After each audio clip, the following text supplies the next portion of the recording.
Hello there, and a very warm welcome. We're in South London at the beautiful Glaziers Hall on the bank of the River Thames, and we've got a wonderful set of fighters to work out today ahead of a huge show at Wembley Arena on March the 26th. A real pick of our best talent coming through with Boxer and Sky Sports. Johnny, as always, we've brought you along for the ride, but to keep an eye on some of this great potential. Adam, it feels like the old days, ringside on the road or something like that. We're back again. You know what, when you kept it really quiet, because when you said get down to London, we've got a big press thing, I got all excited again, thinking, yes, we're back in the mix again. Walked in, I've seen the fighters outside, seen the lineup. You know, it's a great way to move forward. We've got fighters making a debut. We've got an interesting London battle with RIakporhe, so I'm looking forward to this one. Yeah, Battle of the Unbeaten's top of the bill. Can't wait for that. The Midnight Train, Richard RIakporhe, big Palace fan. He's got a big football match tonight against Man City. He'll be keeping an eye on. RIakporhe in with Deion Jumah, who's been around the scene a long time. He's had his issues with eye problems and all sorts, but he's really dangerous and he's unbeaten. I can't wait for that. Dan Azeez as well, you know, new boxer signing. We saw him last time out in Wembley, so it's going to be a fantastic night. And Dubois. So if you actually could pull the camera around, those guys are just stood there and excited like everybody else is. Thinking Azim, Caroline Dubois there, Adam Azim as well, who's on the show. It is a who's who of talent, really. What a great time to be a fighter. Opportunities that are out there, fights that can be made. Now's the time. Now's that. It's a great feeling. It's great to see.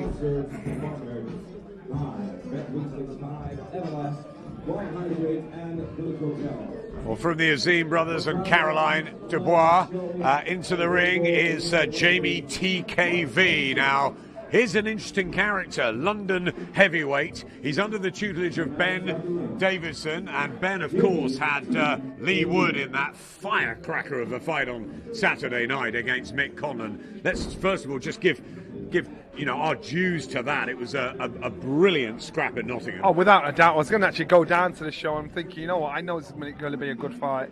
I'm going to watch it from the comfort of my own home. I wish I actually went down and watched it. Lee showed so much tremendous heart, determination. And you know when you talk about the championship rounds in a fight, that fight there, those last 4 rounds, that's where the true champion comes out. And to me, he proved himself to say, no, I'm a champion. And to the last minute, Evander Holyfield was that kind of fight where he thought, to the last 30 seconds, I'm going to fight as though I've got a chance to win, no matter how far I'm behind. So Lee Wood did an excellent job. Mick Conlan was down in Cardiff, actually, around the Eubank Williams show, and Lee Wood was around the Glasgow show when, obviously, Ben had Josh Taylor, and both of them had trained so frenetically hard, and it needed that with the start that Conlan had and the lead he had going into the last round. And what a finish from Lee Wood in Nottingham. And, Carl Froch would have been very proud. He was very proud. He couldn't contain himself. I was watching him as like a giddy little school kid. And I know he's a big friend and a big supporter of Lee Wood. And for Nottingham, it revives that Nottingham spirit again. Carl Froch was that kind of guy that had pulled a fight back from the brink of defeat, and Lee did exactly the same. The fans were going absolutely mad, but you know what, Conlan, massive respect. Perfect game plan, perfect start, perfect performance, just couldn't hold on till the edge. He wants a rematch. Will he get it? That's like Lee Wood's now in a position where you can say, well, pay me X, Y, Z and maybe. Thankfully, he was fine. He went to hospital. That was worrying. He had the tests, everything okay. We wish Mick the very best, and I'm sure he will come back. I'd love to see that rematch, but Lee Wood very much the man of the moment, and WBA champion. But he's come from the sort of the quiet background, hasn't he? So you don't know this. There's fighters on this bill, the likes of Joe Pigford maybe, who've sort of just Brad Ray up in Manchester. Those sort of guys. Their stories out there, aren't this there? Is what boxers all about, is to give fighters a chance that probably wouldn't normally get a chance. Give them a chance under the spotlight. Give them a chance to get up there to the top. Where some fighters they've come off the springboard of an amazing amateur career, big promotion, big sponsorship. Now it's giving every fighter a chance to shine, and it's down to you to fail. So when I see things like it's a great story, because I was one of those fighters. You had to knock doors down to get the opportunity. Now fighters are given the opportunity. They're giving you a chance to fail. Yeah.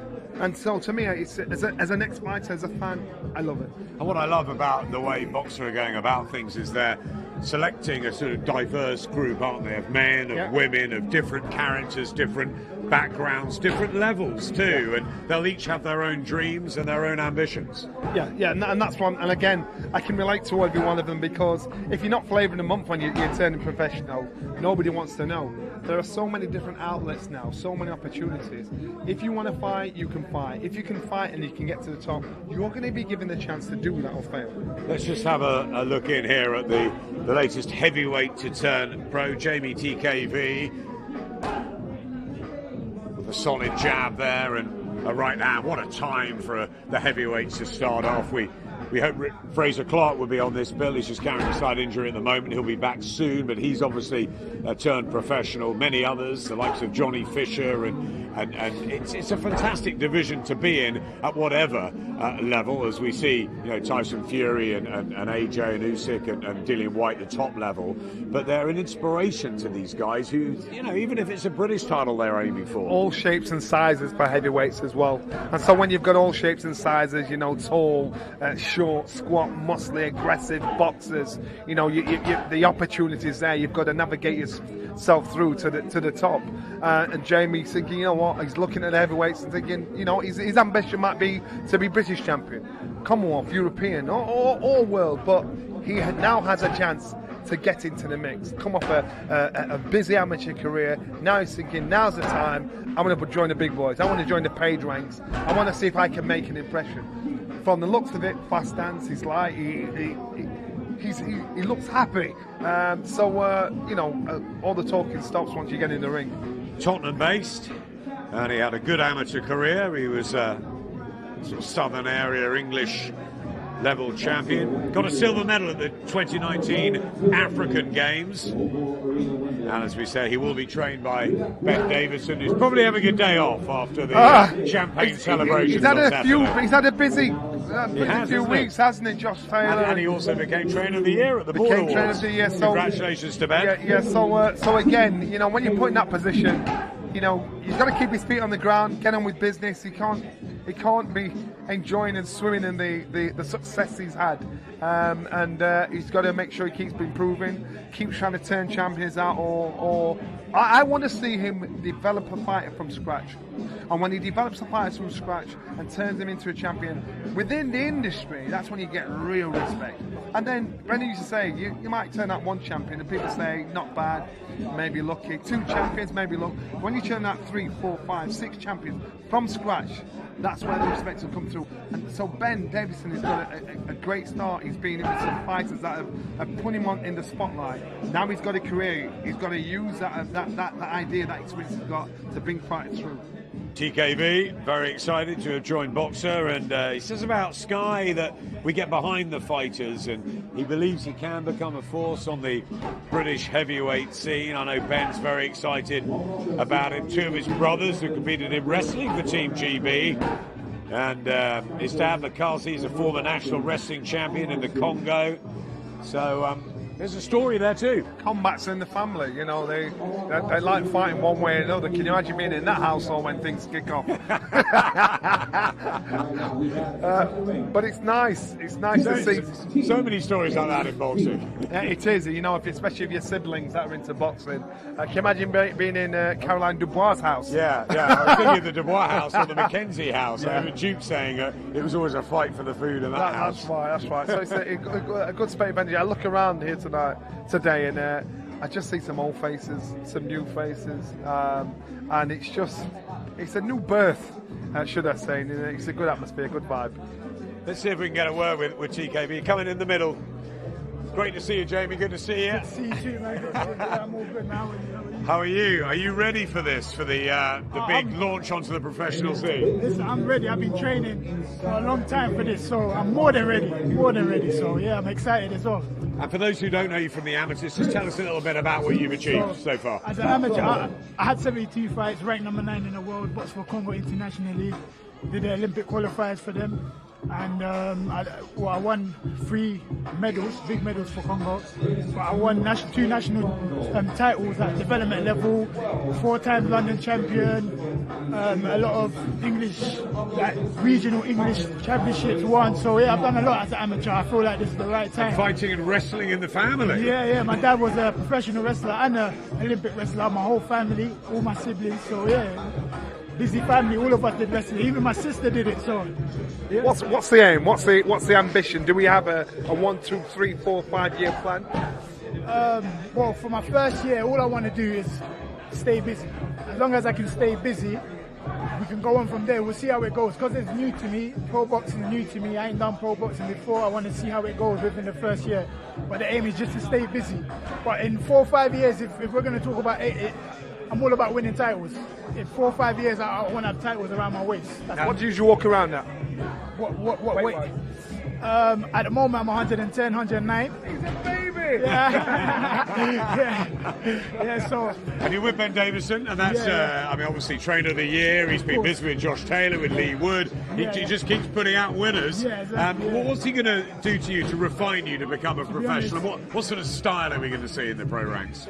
A very professional and composed style. And very intelligent style, because that's what we work on in intelligent boxing. So you're going to see a lot of good boxing when I box here, definitely. Look forward to it, don't we, Johnny? I do. I like heavyweight stories. So good luck for the future. Thank you very much. Appreciate it. We look forward to your professional debut. Thank you very much, Jamie TKV. As he leaves, we see Chris Kongo in the ring. Now, Chris Kongo, one of the excellent young hopes on the scene, and signed a multi-fight deal with boxer Chris Too Slick Kongo, and he will be also under the tutelage of Ben Davison. What a stable he's got at the moment. Formerly with Dylan White's outfit, Chris Kongo was, and you know what, that will tell you a hell of a lot about a fighter, because Dylan White will not waste his time on anybody that he doesn't think has some potential. He's a no-nonsense kind of kind of guy, and he'll throw you into fights and say, look, if you fail, it's your own fault, so you should beat this guy. So Chris Kongo, great resume, potentially he could do so well. It's a case of navigating him the correct way to as far as he can go. Yes, good fighter from Bermondsey, Too Slick, and this will be the first of this multi-bout deal that he's got with Ben Shalom's boxer.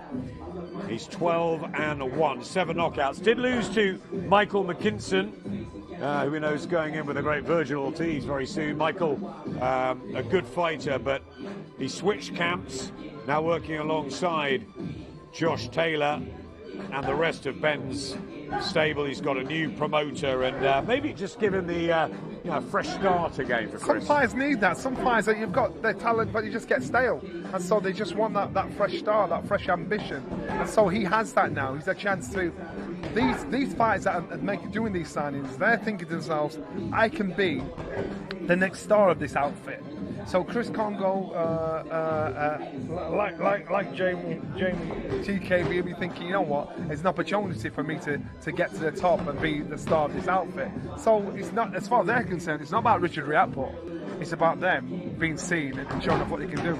It was a little bit of a surprise when he lost to Gibraltar, wasn't it, against Michael McKinson? Probably McKinson's breakout victory, the Portsmouth Southpaw. It was 97, 93, 96, 94, 95, 94 on the cards. Just didn't work that night for him, maybe in a stylistic thing, away from home. Just, you don't know, but sometimes you do need a defeat. You found that early in your career to sort of kickstart you back and get you to learn, because that's what it's all about. A defeat makes you want it even more, or breaks your heart, makes you want to walk away. And with Chris, I believe defeat has given him a hunger to think, right, you know what? If you get beaten and there was no possible way of you beating that man that beat you, then that squashes your heart, it squashes your ambitions. If you get beat, you think, if I'd have done this, this, this and this, that'd have got me to success. You'll keep trudging on, you want to get that chance again, you want to come through again. And I think Chris and many fighters like him, you know, they learn from defeat. Some fighters can't take defeat. Some fighters, it really gets to them. But it's a lesson learned. Looks to me he's sitting down his punches a bit more and probably looking to increase the power. He's got some spite in him. He's got a tricky, unorthodox style. It's a fantastic division, isn't it? Of course, we've just seen Amir Khan and Kelbrook. Josh Taylor's going to move up into the welterweight division. Conor Benn. It's a brilliant sort of time, isn't it? And Florian Marku as well, who we're going to see in Newcastle in a few weeks. And he'll feel so comfortable at the weight as well, because as you saw then, just for that brief moment, when he sits down on the shots, he can really let the shots fly. I wonder how much he's actually weighing right now at the moment, but I tell you, the condition of him, the size of him, there won't be that much difference on fight night, because he'll be very comfortable at the welterweight division. Good chance to perform in front of his London crowd as well. Back from Gibraltar. And now in this new stable.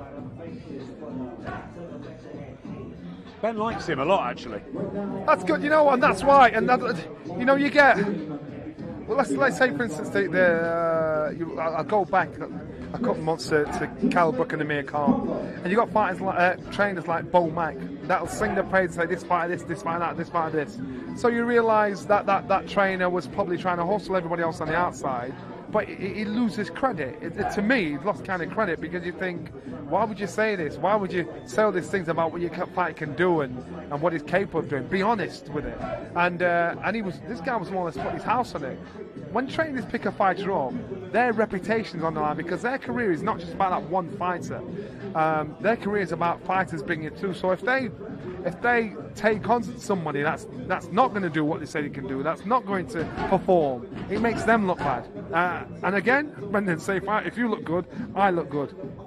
Chris had that poor experience in Gibraltar. He has boxed in Europe as an amateur. Grew up in Bermondsey, 5 minutes away from Jamaica Road. And he said that there were, gang culture was very high. He got involved in it. He was stabbed himself when he was 16. We know the story of RIakporhe, who tops the bill, and how he rebuilt his life. And it just shows what boxing can do, the structure, the stability, the competition, everything. And it's fantastic that these guys have managed to turn their lives around. And not everybody that gets into boxing actually competes, but it's still life-changing. It's a transferable skill, boxing, about self-discipline, self-belief, and just puts you in the right direction. So fighters or that have been involved in that lifestyle, this is a way out. It's an opportunity. I want to ask him when he comes over after the workout about Florian Marku, because I'm saying to Ben, that's a fight I want to see and see soon. I see Florian a lot up and around Sheffield. He's we use the same chiropractor, and you know what? Grant Smith now, isn't yeah, off camera as well as on camera, he's the same guy, confident. He's saying, "I'll do this." But he's got a tough fight with Chris Jenkins. Yes, he has. In Newcastle. You know what? But he wants to put himself in deep waters. He wants to prove that to himself. So regardless if we think he can do it or not, he does, and that's what's most important. Chris Jenkins, who had a very good win in Cardiff recently to sort of kickstart his career. He's had so much bad luck, and he'll be taking on Florian Marku in Newcastle. That's on Savannah Marshall's show on April the 2nd. We got two back-to-back, London and the North East, Johnny. That's right. So the South beat the North, and with me being a Northerner, I'd expect the North to put on a better show than the South. No way. I think we've got plenty happening at Wembley on March the 26th. Chris Kongo will be on. Good to see him go through his paces there. Looking sharp. Yeah, looking sharp at this stage as well. I like that, comfortable, sharp. He's not got a mad sweat on, so that's just probably a warm-up that we've seen. Here he comes.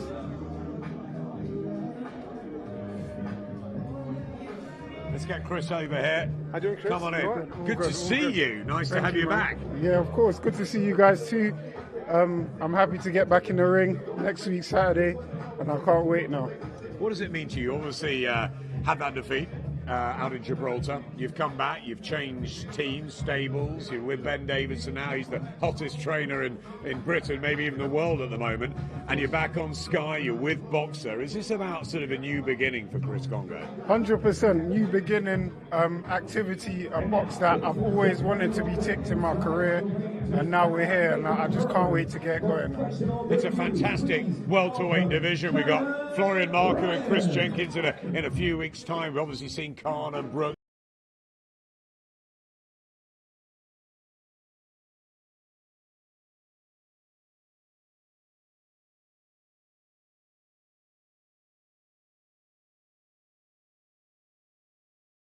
Connor, Ben, it's a time to be involved. Do you believe you've got the ability, the tools to deal with any of those? 100%. I know what I can do.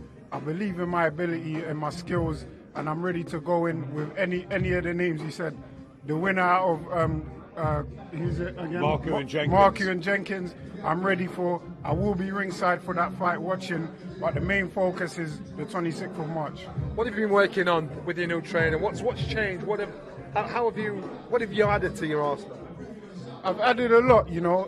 There's a lot of mistakes that I have been making that we're going to tighten up, and we have been tightening up, me and Ben, and we're ready to show it come the 26th of March. It must be such a stable and, of talent, incredible sort of array he's got. I remember one of the Josh Taylor media tours, everyone was there in London. They all came. I thought, my word, it's a sort of who's who of potential. No, 100%. We got loads of guys there. All the guys up there, I rate really highly, and we're just getting started, man. You know, we're just getting started, and I can't wait to be a part of the journey now, getting in with Ben Davison. Finally, you're back at Wembley in London on March the 26th. What are we going to expect from Chris Kongo that night? Fireworks as usual. I'm going to bring even more now from what I did with my Luther Clay fight.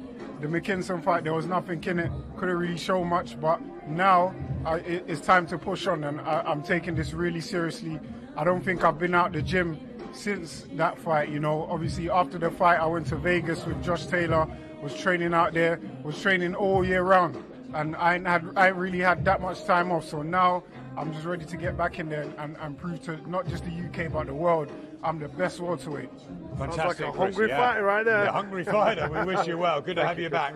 Thanks very much, Chris. Chris Kongo departs, and as Chris departs, have a look at Shannon Ryan. Now she is, I've been told, Johnny, a little bit special. So part of the 258 management team, Team AJ, of course.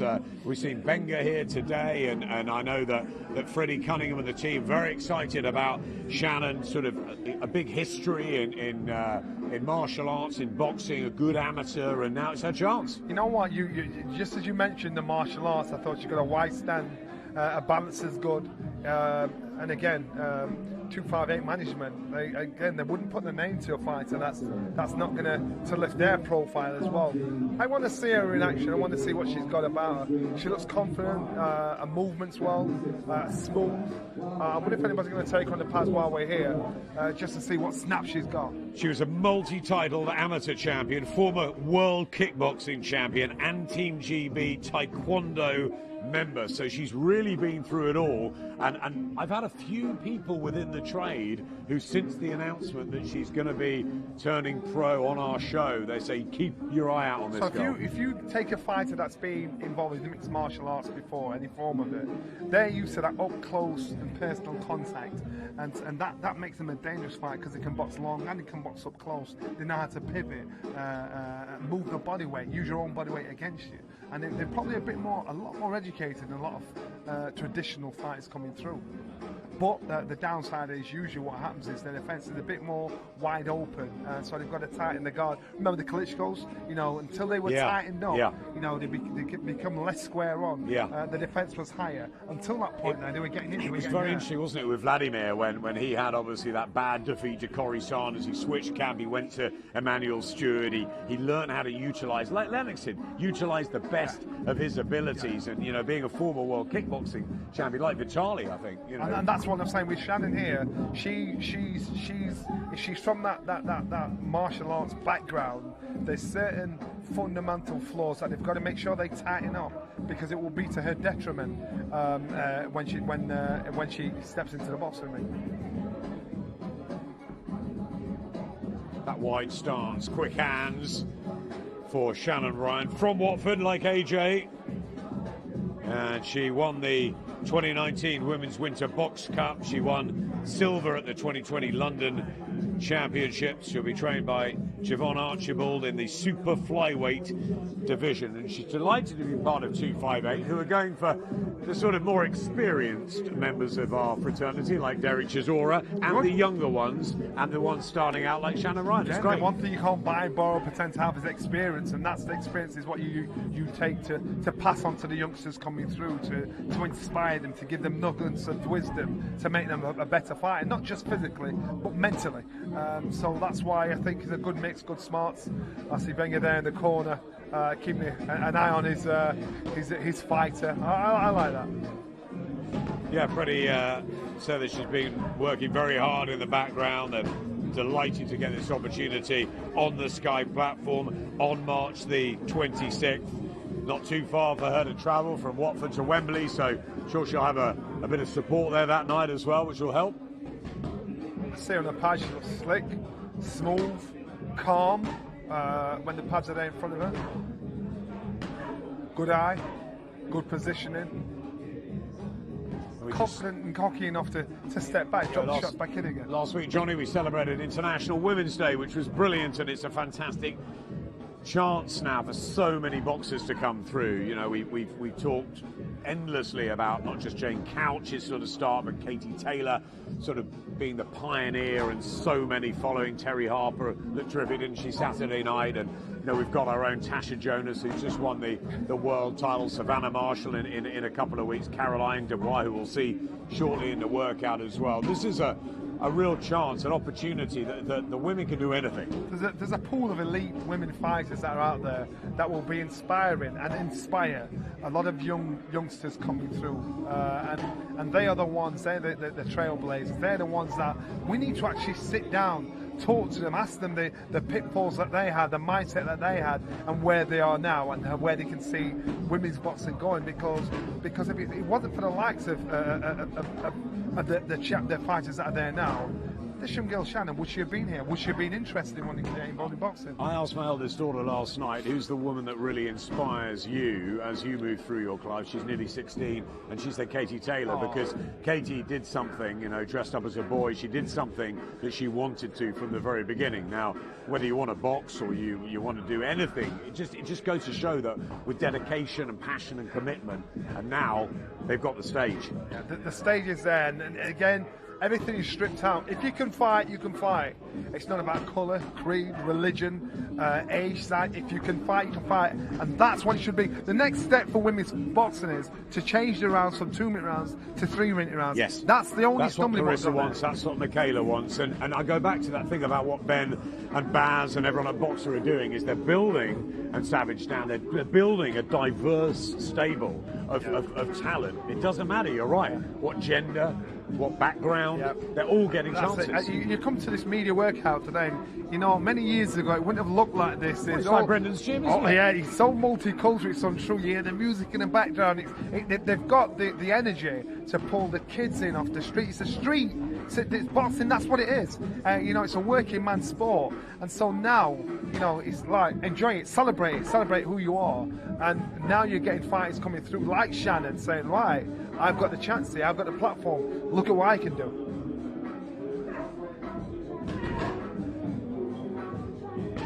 It's the combinations together well, so much background, so much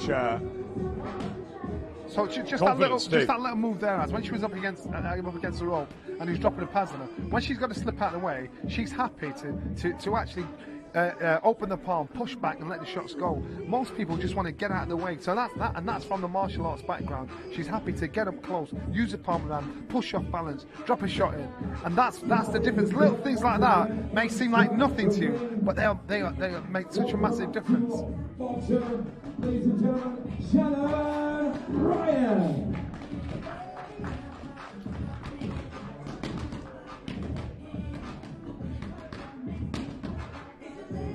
She don't want to leave.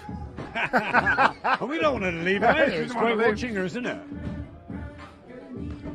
It's funny how some of them really want to go for a full workout, and the others just want a quick couple of flash combinations on the pads and out.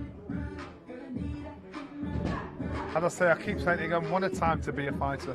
What a time to be a young fighter with dreams of doing something in the future. What an opportunity. It's brilliant. There's so much competition. There's fantastic on so many different platforms. It's due, isn't it? After the horror of the pandemic, it's due the fact that fighters are now getting regular work and regular chances. Yes, without a doubt. I think she's going to come and join us, Ed. Let's try and get Shannon over for a word. Shannon, come up here. How you doing? Shannon, great to see you. Nice to see you. Nice to meet you properly. Now, tell us a little bit more about your background and about obviously getting together with Freddie Cunningham and Team AJ and Boxer, and we're excited. Yeah, so I'm 25 now. I started combat sports when I was 5 in the kickboxing, and then moved to the taekwondo in about 2016, and I started boxing 2018. Wow, so there's a history in the mixed martial arts, kickboxing, and everything. And what makes you think that as a professional boxer you're going to have something different in what's a fantastic time for female boxing? All the experience I had in the other sports, in terms of in boxing, it's not just your hands, you've got to move as well, and I feel like I bring that with me. You see, even watching you on your pads, you seem very calm. Balance was perfect, and that's obviously from your martial arts background. I know sometimes, I don't know if it's the front foot or the back foot, the weight position is different. How have you found that transition? At the beginning it was I found it difficult at the beginning, and then we just worked consistently every single day, which now I just find it second nature. What about your successes? In the boxing? Yes, I won the Women's Box Cup in 2019, which is a major. We did go on to do the elites, but then COVID happened, so we couldn't do that, and that's when we made the decision to go pro. And you're from Watford, obviously Anthony's home place as well. Born and bred, yeah. Absolutely. And what's he told you, and what have the team told you about how you start this journey? Yeah, so it's just moving correctly, staying focused, building a brand. So you've got to remember, boxing, you box to fight, but boxing's also a business. So look at all avenues, you know. But yeah, just stay focused and enjoy the journey. Now, one or two of my spies have said we've got to watch out for you, so no pressure. No. There's no secrets in boxing. I'm just letting you know that. I just have to do me and do what I'm good at, you know, and just kind of allow things to be and not focus on the pressure too much. You got a few fans coming on the 26th? Yeah, a few. So almost at home, isn't it? Not too far, not Wembley. Too far, which I'm really happy about. Not too far. We wish you well. Thank you Great so to much. meet you, and I'm sure it'll be a fantastic journey. Thank you. That is Shannon Ryan, the latest hot prospect to turn over. And she's confident. Very confident. She speaks well, doesn't she? Yeah, she does. Speaks well, and you're probably right. Keep an eye on her, because I'm probably feeling if she thinks she can do it, she'll. Now this Johnny is a conveyor belt. I mentioned prospects, talent earlier. This is Jimmy Lee. Now, you may not know too much about Jimmy, but John Wischusen, who is obviously the secret behind a lot of boxers' success in the early months, you know, the astute John Wischusen, who worked at Matchroom for many years and knows the business inside and out, is very, very hard on this guy. Jimmy Lee, Team Lee, the problem, he said he's really one to keep our eye out on. He's a very, very good amateur. He was in the Guildford area, and could be something. Super featherweight, southpaw. It's that transition, shaking off that amateur style, that amateur mentality. Now to step in here, you know, into pro game. It looks like he had the speed, confident, and cool enough to work on the lights under the spotlight, and that's what it is. The difference now is, you know, this is what you dream of. This is the opportunities you've always ever wanted. Jimmy Lee, he's got a chance to, again, stand out to say, Saturday night on the 26th is going to be about who are the public going to be walking away talking about bar the top of the bill, and that's what it's about. Whose name is going to be on the tip of their tongue? Who's fighting? They can say that was fight of the night. This kid, this young woman, she can do X, Y, Z, and so it's a chance for them to shine and show off. Nice long high southpaw jab, wide stance, works on that back uppercut, comfortable. picking up the road. So I think he's only doing 1 round on pads, bit of shadow boxing, bit of sparring. This is part of his workout. He'll probably not do anything else today. But this time, you know, they've got to do all the media interviews, and it's you know, it's for the youngsters, it's difficult. They've got to learn the whole business as well. This is, you know, very much sort of, you know, a chance to announce yourself, these sort of events. This isn't the training's done away from this in the gym. And it's fresh faces, it's fresh new faces that you just wouldn't have noticed. And so now I like this. I like them thinking, who's this young guy here? What's going on? So then all of a sudden you're paying attention, you're reading up, you're checking out their records. And you know that 1 or 2 of these are going to go on to become stars. Yeah. We don't know quite who and how they'll sort of map their journeys out. But some of these turning over now, we know they've got ability and talent. It's a case of how they can manoeuvre themselves through the tough professional business. And remember, the business of professional boxing is not just fighting, it's about making the right move. Being seen in the right places, making sure you've got the right fight, making sure your coach, your trainer, your mentor, your advisor is advising you correctly to get you the exposure you need. And these guys are now making that decision. Think, you know what, I want the exposure here. Been the European Championships a couple of times, loads of amateur experience and titles. He's the problem. And that is Jimmy Lee, and a southpaw as well. So just to add to that. That's why he's the problem. That is why he's the problem. I was from a gym of switch hitters, southpaw, orthodox fighters, and no matter how long you train with them, how long you spar with them, even if you're a southpaw yourself, he's got lovely reach, hasn't he, as well, for a super feather, and real hand speed too. I wonder if John wishes unearthed something here. John, you know what? In our sport, there is very few people that everybody has something good to say about. John is a wise character. He likes to stay in the background. He's like, I don't know, Charlie out of Charlie's Angels. You hear the name, but you never see him or see where he's working from. He likes that, doesn't he? This guy knows his stuff. So if he's going to put his name on someone and push someone forward, you know, he sees something that he's seen in the past.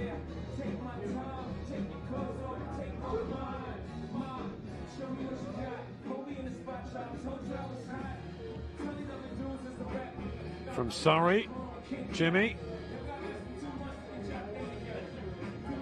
He looks like a baby, Az. He does, doesn't he?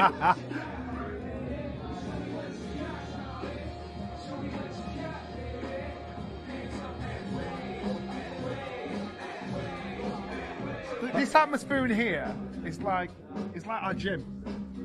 Music, everybody's good vibe, just hanging about, a good vibe, good energy. It makes you want to do it. But you know, all the time you spend obviously on that Winkerbank Hill, when someone new comes in and you sort of think, oh, okay, what's this one got? And do you remember those moments? You know, like, I don't know, when Ryan Rhodes, when Kell Brook, when the sort of special ones come through. Do you know it immediately, or does it take time? First thing, what happens is when you walk in, first thing you do is you think fresh meat. You think fresh meat. Who's going to get him first? I remember David Beckham coming into the gym just to watch the training. So we were all thinking he's going to spar. We just want to beat him up. So Naz said to David, get your gloves on, David. He went, no, I've just come to watch. No matter who you are, what you've done, you're fresh meat when you walk in the gym. And if you walk through that initial initiation, then the acceptance is there. Then they think, you know what? We can see what this kid's got about him. Looks the part, doesn't he? The problem. Jimmy Lee will get him over here for a word. Jimmy, come over. Good to see you. Come on up here. Thank you, Jimmy. He could have said, I don't give interviews. He looks the part. Jimmy Lee, tell us a little bit more about yourself as you begin this journey. We've heard good things. Well, amateur career, 50 fights, 47 wins, European champion, 8 times national champion, and now hopefully we can do it in the pro ranks. You know what? That's a bit of a better record than the man to your right. I think he lost 10 of 13 amateur bouts, so we've got a better start here. I get intimidated when you hear that sort of stuff, because you'll travel the world boxing as an amateur, and we're used to seeing the massive crowds, but when you've won medals and done 40 championship fights, it's usually in empty halls. So it's all about the fighting and the talent more than anything else. Of course, listen, I've boxed in Romania, Croatia in the European Games, and I know it's a different platform, but pressure's not an issue, and we just take every step as it comes, you know. Big shows in national finals, I've been to 8 of those and won 8 of those, so this platform's not an issue to me. What's the ambition, Jimmy? World champion. That's the way to go. What about your style? I mean, you're a southpaw, you've obviously got a lot of skill, speed it looked like as well, good reach for what, super feather you're going to campaign at? I'm going to box in super feather, yeah. Long rangey southpaw, as you can probably see from the workout. Plenty of power. Like I said, out of 50 of my amateur fights, I'll probably stop 25 of them. So there's a lot of power there, but we don't go looking for power. If the stoppage comes, the stoppage comes. You know, I've had a good camp. Johnny Edwards, Casey Kingdom, my dad, and my strength and conditioning coach. 8 weeks of solid training, and we're ready to go for the pro debut. Who are you looking at domestically at the moment? Are you looking at the fighters at the top, thinking, right, in a year, in 2 years, in 3 years' time, that'll be me? I'm not looking at anybody. We don't overlook anybody. We take every step as it comes, you know, because I could get in there. Look at Lee Woods and Michael Conlon the weekend. Michael Conlon was winning the fight. He got caught with a shot in the last round, and it was a good night for him, you know. You can't overlook anybody in this game. One shot can change anything. That's why you don't overlook anybody in professional boxing. Good lesson learned for all fighters. Yeah, good lesson learned for all fighters. Look, don't overlook nobody. Take every step as it comes. And that's what I say to everybody. Take every step as it comes, you know, because one shot can change anything. Okay, so what are you going to bring us on March the 26th, or what are you going to bring us through your pro career? A masterclass performance on the 26th of March. I love it. I love this. I love it. Remember this guy? When you walked in, Johnny was like, "Who's this?" And he looked at you in the ring, and you see, you'll never. You know, Johnny, you definitely remember me on the 26th of March. Put it that way. Very good, Jimmy. Wish you well. Thank you very Cheers. much. Take care, Nice Jimmy one. Lee. What a him. problem I like he him. could be. That's fantastic. Jimmy Lee from Guildford, multi-title amateur. Only lost 3 amateur fights, and he stopped half of them. There's some power there. Really looking forward to seeing him.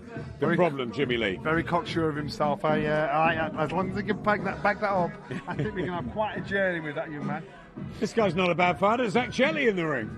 Oh, tall, rangy, confident, and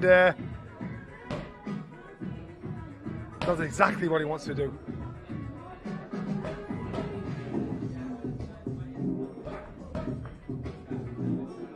What a chance, what an opportunity. Again, to try and steal the headlines, take it away from the fighters that are going through the debuts, or try and steal the headline. Fulham boy, Zach Chelli.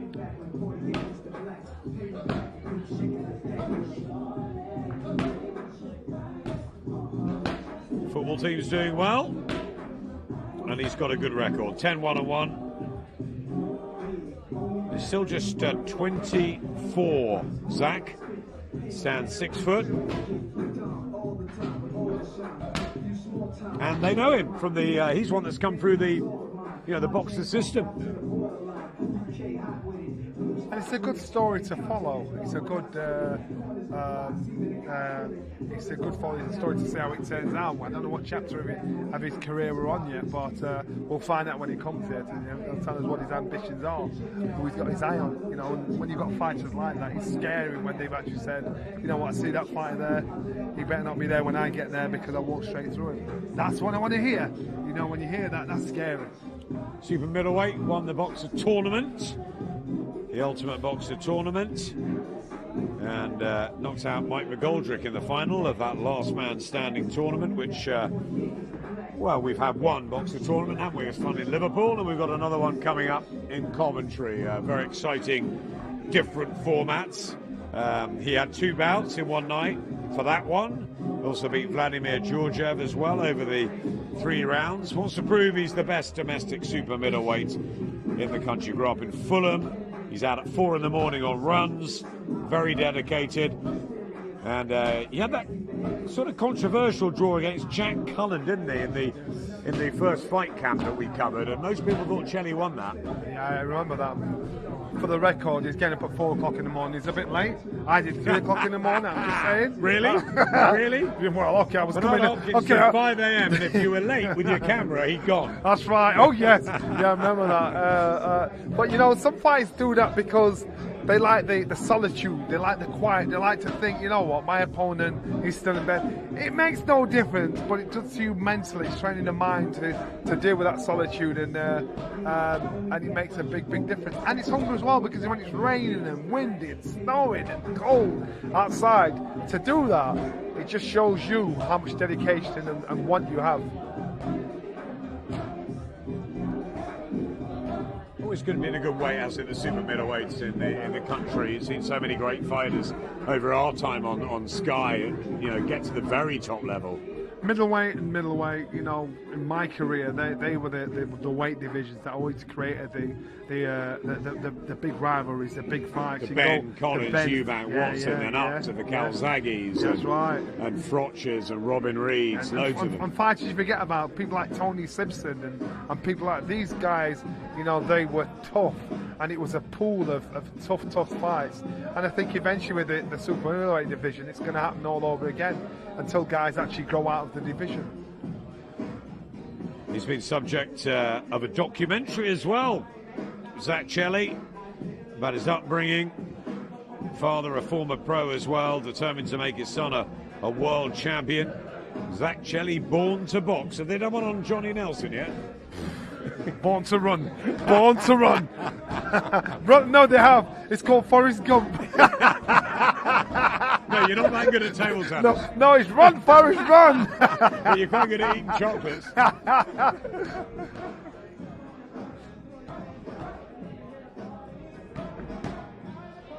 That'd be good to get Zach Chelli back up and running.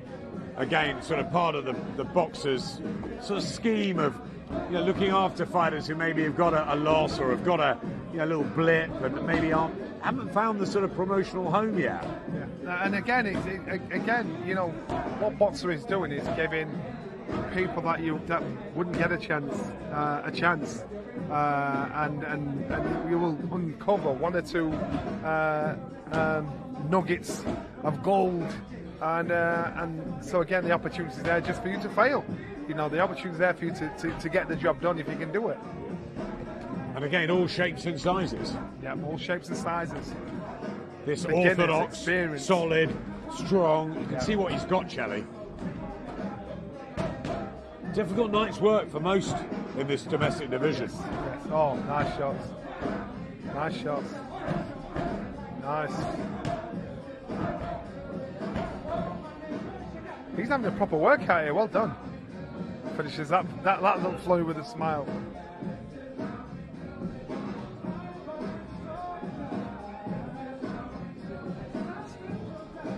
Once again, ladies and gentlemen, inside the ring just now, Zach Chelli.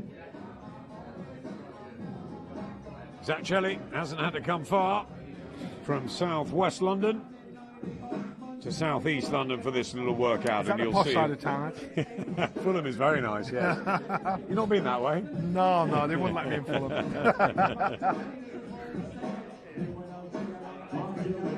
To the arena in Wembley, the Oval Arena Wembley. Boxer, Sky Sports Boxing. RIakporhe versus Jumah, the main event. Right now we're going to open that meeting. Let's bring Zach over. Zach, come on up here. Good to see you. How are things? All right? Oh, they're great. We're looking forward to this fight on the 26th. Fantastic. Fulham boy, you haven't had to come far for the workout. You won't have to go far to Wembley. We're delighted to have you back. You know, Boxer obviously have sort of been good to you with the Ultimate Tournament, and now you're up and running, back on Sky Sports and a chance. Yeah, I'm really looking forward to Sky Sports and Boxer. Fought on those both before. Really looking forward to it. We saw you, of course, against Jack Cullen in the garden, in Eddie's garden, during the first fight camp, and we felt you were pretty unlucky that night to come away with a draw. But I think this is what Boxer are doing, aren't they? They're getting sort of all you characters, a real diverse mix. We've seen some of them already. We've got Joe Pigford in the ring behind you there. a chance maybe for those who haven't had the big exposure to come through now. Yeah, well, I'm looking forward to it. Jack Cullen fight. I'm sure everyone knows I won that fight. Yeah. He then went on to beat someone that Canelo beat. Yeah. And then European title. Hopefully, boxing can get me that European title. You know, and prove him that I am better than Jack Cullen. When you're talking about that, getting that chance to let European title, is a path. Do you think domestically you've nothing to prove or nothing much to prove? I was meant to actually fight for the English title 2 years ago. British title last year. Things happen, you know, things that went my way. But hopefully, you know, major comeback. You know, James Brown, English title, that could be a nice fight. A little, you know, warm-up fight for me, step up before I go for the major titles. Zach, has it been difficult, obviously, over the pandemic and opportunities and sort of just biding time in the gym and waiting? And now, of course, it's a sort of a new, fresh lease of life and you can get going again. There's a smile, finally. Yeah, you know, I've been out for a year, so I had to get a job, start working as a supply teacher. I've actually got a school trip tomorrow. Have you? Yeah. Have you? What are you teaching? I cover all different types of lessons, from the last week I was doing DT to history to music, so anything really. That's fantastic. So tomorrow, school trip, looking forward to that, getting paid for a school trip. But yeah, hopefully this will be my last week of working in the school and full-time boxing. That's brilliant that you managed to do that and get through. And so what are the ambitions? Just step by step now? Step by step, of course, but hopefully boxing will look after me. But end goal, world title, I want to be a world champion. Zach, good to see you. Thank you. Enjoy the school trip tomorrow. Make sure they behave. Cheers. Zach Chelli. I like that. I do. Fantastic. You done any teaching? Yeah. Yeah. Teaching of life. That's not believable, is it? Yeah. Eric Guy here. Nice to see you. Always a pleasure, Eric, to see Eric Guy here. We know it's a big event if Eric's in town. Joe Pigford in the ring. Eric was around when I boxed. Eric's always been around with his video camera. Joe Pigford in the ring. Really like Joe. Big support down on the South Coast. And a fantastic young fighter. Talented young fighter, and again a chance to me, I think this, especially when you're in London, to box the over in Wembley, you know, it's a great opportunity to get your fans there. It's now becoming a home of boxing, big or small shows.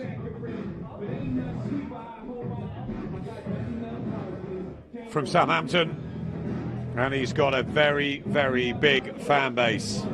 And he wants to drag us down to the South Coast. He said Bournemouth, you know, you got the likes of Chris Smith doing really well, and got Ebony Jones in Portsmouth. We've got, you know, we should be down on the South Coast. Maybe we used to come to Tony Oakey. Yeah, I don't know why we don't do that, because the South Coast is it's a great place, and you know, if you've got a fight coming from there, it's a chance for them for people to see parts of the country that are really, really. I remember we went down to Brighton to see Chris Jr.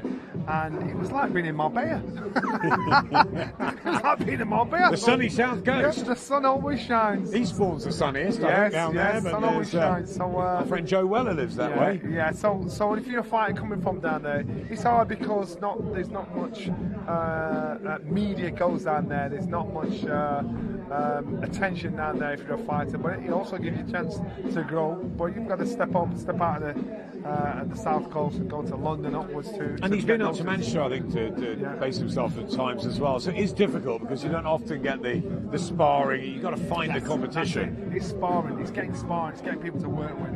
And that's the hardest thing, because you're like on an island. You're just stuck away, and people just don't want to travel down there.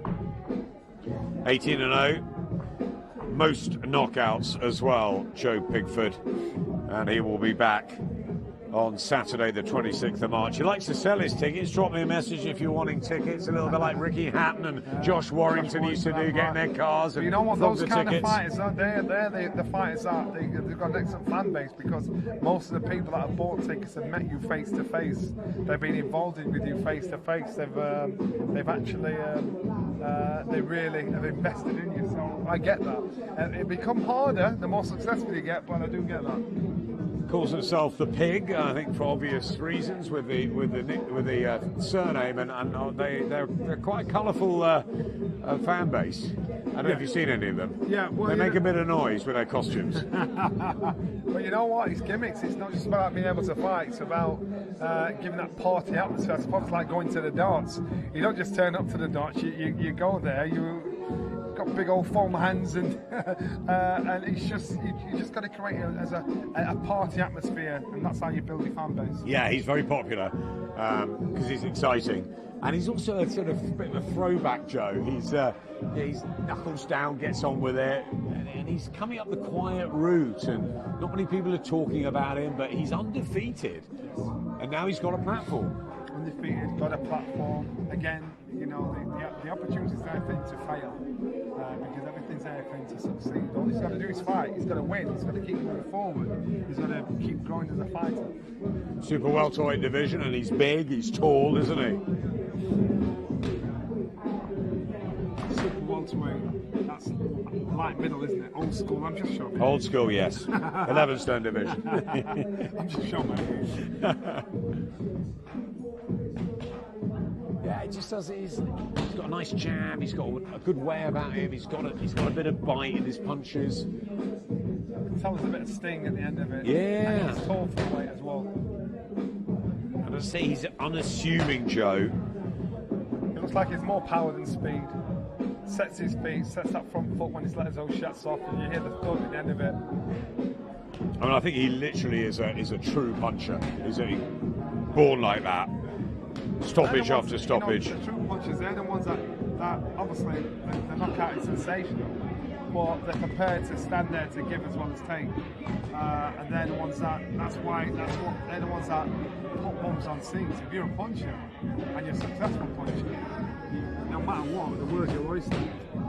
Word is he's going in with David Romero from Argentina on the 26th. If that all comes off, I think Romero fought Liam Smith, so it's a mini step up for Joe, and hope he gets a bit of airtime, and we get a real look at him this time. An international experience as well, fighting fights from all parts of the world, and when you do that, again, it just builds up your own confidence privately. Yeah, relocated to Ricky's gym, didn't he, in Hyde in Manchester. So he's been around, he's not afraid to get out of the South Coast. I'm sure he'll drag a few of his fans up to Wembley on March the 26th. Remember, RIakporhe will be in action, topping the bill in a really interesting domestic dust-up with Deion Jumah, who's long been heralded by the trade, by the amateurs particularly, and it's taken a bit of time getting going in the pro ranks, but it's a battle of the unbeatens. Also Dan Azeez, new signing for boxer, back after his terrific British title victory in Wembley last time out. He's in an unbeaten fight as well, so a couple of really good fights top of the bill. You've got Adam Azim as well, and a multitude of talent. And I love these sort of developmental shows that we can have a look at them, and because it's not, sometimes you've got to take your time with them, but they want to, you know, I think Adam Azim's going in with a former Southern Area champion. You've got to push yourself, and you were thrown in a lot, weren't you? You listen, and that's when you're thrown in. You either learn from it, or become a better fighter, or you learn from it if you lose to make sure it doesn't happen again. They also cast my across, like the Dubois, every time they turn up, I think there's a crew here. You know, there's some fighters here. Daniel's turned up, his brother's turned up to support their sister, and so it's good. It's a good opportunity. I was really excited, if I'm honest with you, when Dan Azeez came through. When I heard about the sign, I thought, brilliant, what a great shout, what a great... He's a great story, but I'll tell you, this guy's a good story as well. We'll bring Joe up onto stage. Nice to see you. Joe Pigford, who, listen, he's unbeaten, fantastic puncher. We want to start talking about you more and more now. This is the platform and the chance, isn't it? March 26th, big performance, and then really roll with you this year. Yeah, that's it. I mean, I want to stay active. I want to get out in 2 weeks, hopefully be out again very soon after.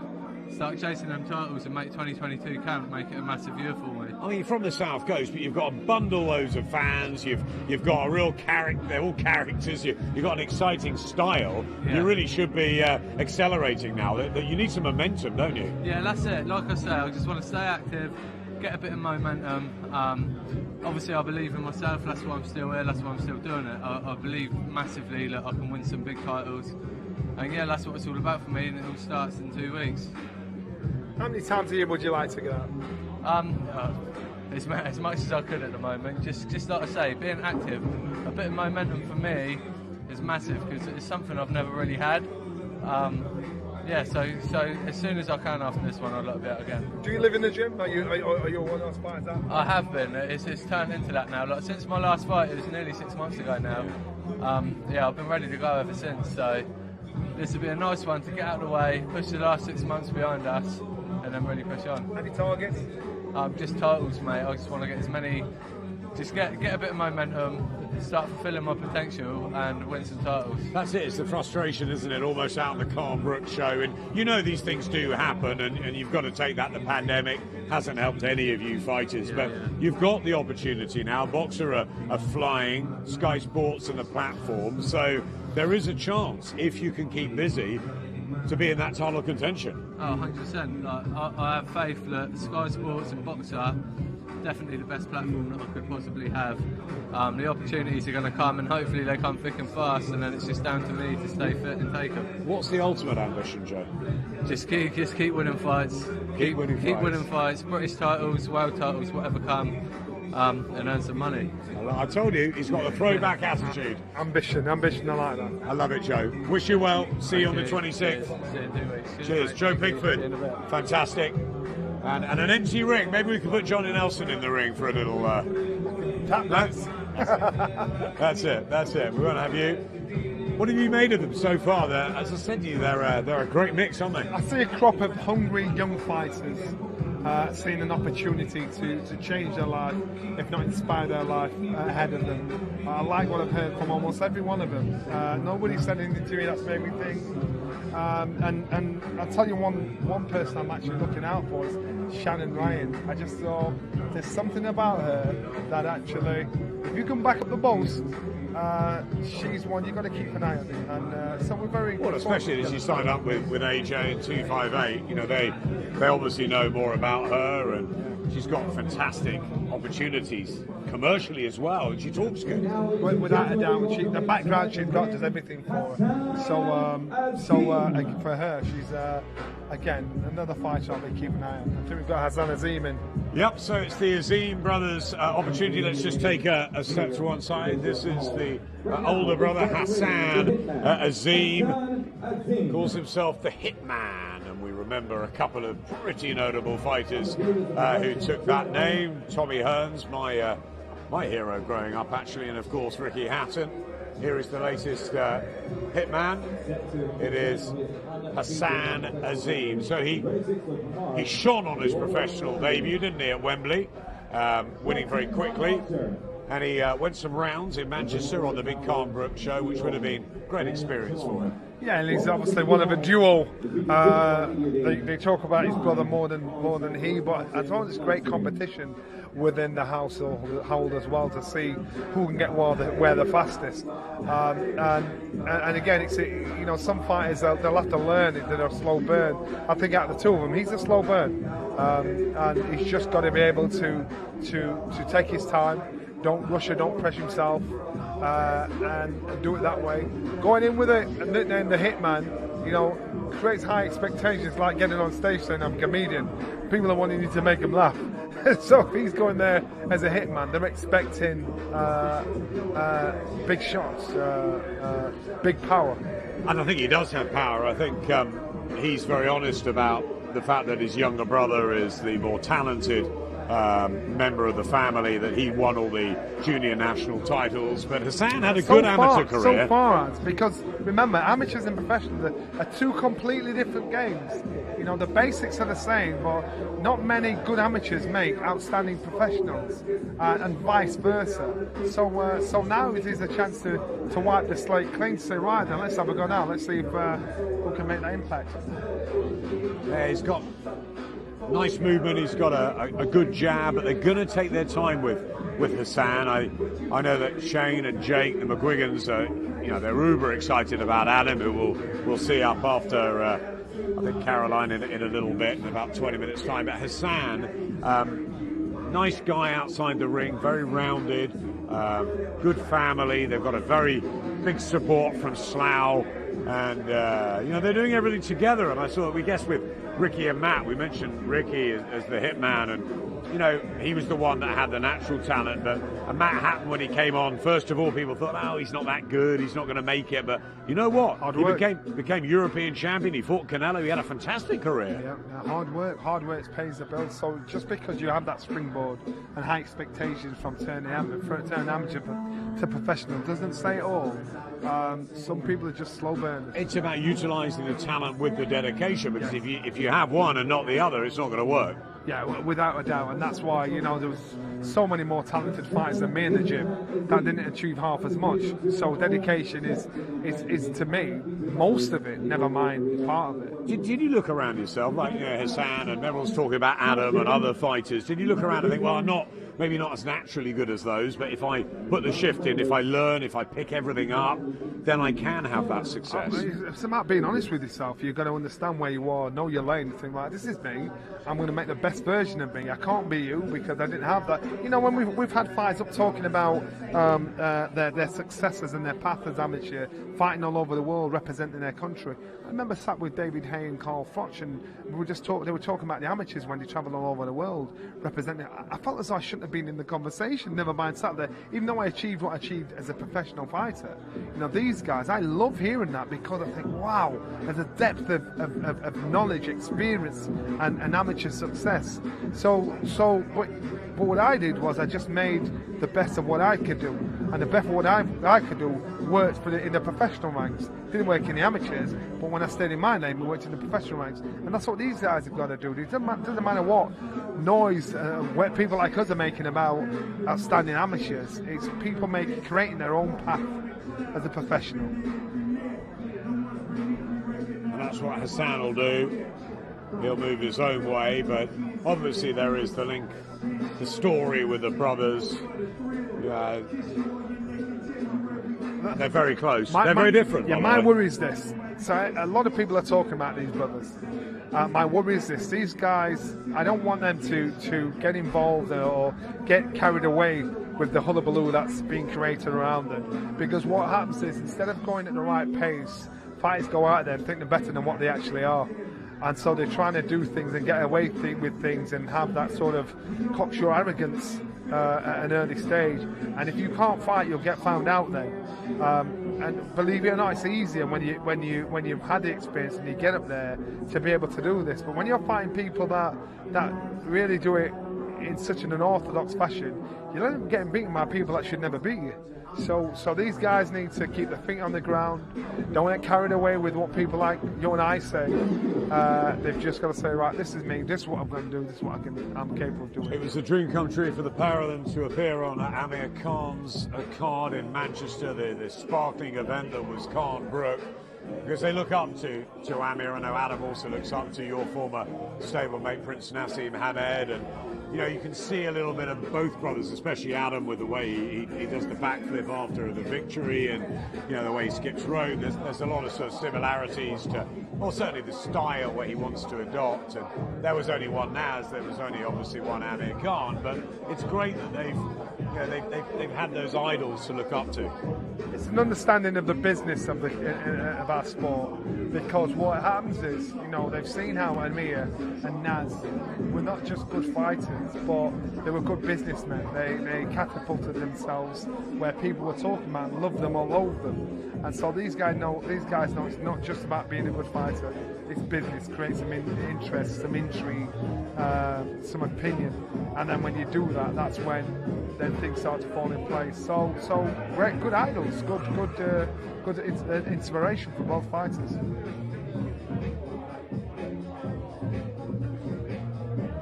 Takes it very, very seriously, does the 21-year-old Hassan.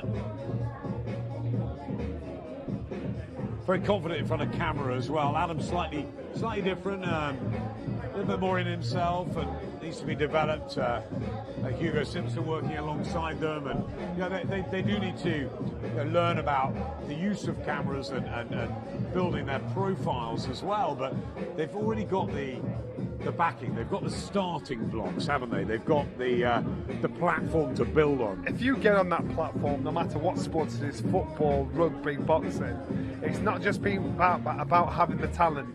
There's a lot of talented fighters out there that nobody knows, nobody heard of, nobody sees, because they've not managed to get that fan base to follow them through, to make promoters want to put them on, to make promoters want the TV companies to watch these guys. So now it's not just about being able to fight, it's about being able to let people know you can fight, get into people's imaginations, and that's how the fight game has changed with social media. It's got to be done, it's part of the fight game. Sana, super lightweight, Adam at lightweight, but they push each other, and there is Shane McGuigan into the ring. We've been talking a lot about Ben Davison, and rightfully so, after his award at the Boars. Josh Taylor winning Fighter of the Year, Ben winning Trainer of the Year, and we know his stable. We've had Chris Kongo here, and also his big win over Lee Wood. But this guy, Shane McGuigan, has really put his marker down as one of the great trainers worldwide, hasn't he? Fantastic stable. Daniel and Caroline here today, part of that. Lawrence Okoli, of course, and you know, he's got Anthony Fowler, he had Luke Campbell, didn't he? He had Hay and Groves, and he really believes in these Azims. Yeah, that's what I'm saying. It's believing in them, and if these fighters find a match with Shane, to think, you know what, this works for me. He talks my language. I get where he's coming from and what he wants. Then that works perfect for them, and it makes fights comfortable. Really nice guys, family team, and they've got a really good buzz in that South East London gym. They all sort of bring each other along. I guess that's what you had, that's what Ricky had with Billy Graham and the likes in Manchester with your Farnells and your Gomez's. Brian Hughes had it in Manchester. Different areas. Yeah. Well, that's what success breeds success, and that's what it is. When you're a fighter and you're amongst success, that actually, it does make so much of a difference to you coming through, because if your neighbour, the guy you're sat down with, wrapping your bandages with, has all of a sudden become a champion, and you think, well, I do exactly the same as him. Why has he managed to do that? You know, that's what inspires you on. How's Shane become such a good trainer? Because obviously Barry, a superstar, you know, he's been in his family, but I don't think he wanted any of his kids to box, Barry. And Shane's got the bug, and he's become this fantastic sort of tutor, hasn't he? Shane's young. Shane will talk the language of a lot of fighters that are coming through. You know, I had Brendan. Brendan was older. Brendan was wiser. Brendan was so you had knowledge and wisdom there. With Shane, you've got fighters that they want to speak to someone that's their age, that understands their pressures at that time, and it works for them. It works for them. You know, and you'll see fighters coming and going. You'll see fighters coming and going, and you'll see fighters that it works with. So I can understand working with Shane. For some fighters, it works perfect for them.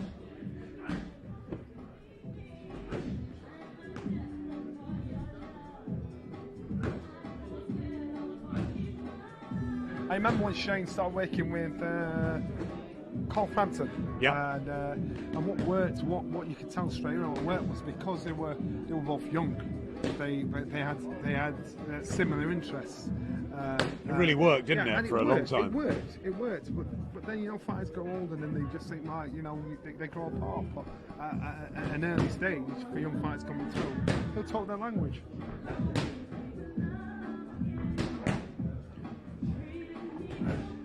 I'm just going to bring promoter Ben Shalom in, if you hand him your mic. Ben, just come on in. I know you're very excited about the Azim Brothers. Yes. We can bring you in here. Hang on 1 second. Let's come on in here. Hassan in the ring. Adam going to go in a bit. Shane McGuigan, we've said it, one of the great trainers really worldwide now. He's got a fantastic stable, and so many that you've got under your promotional banner. Yeah, I mean, Shane has got Caroline, he's got Hassan, he's got Adam, he's got a few more that we're looking at.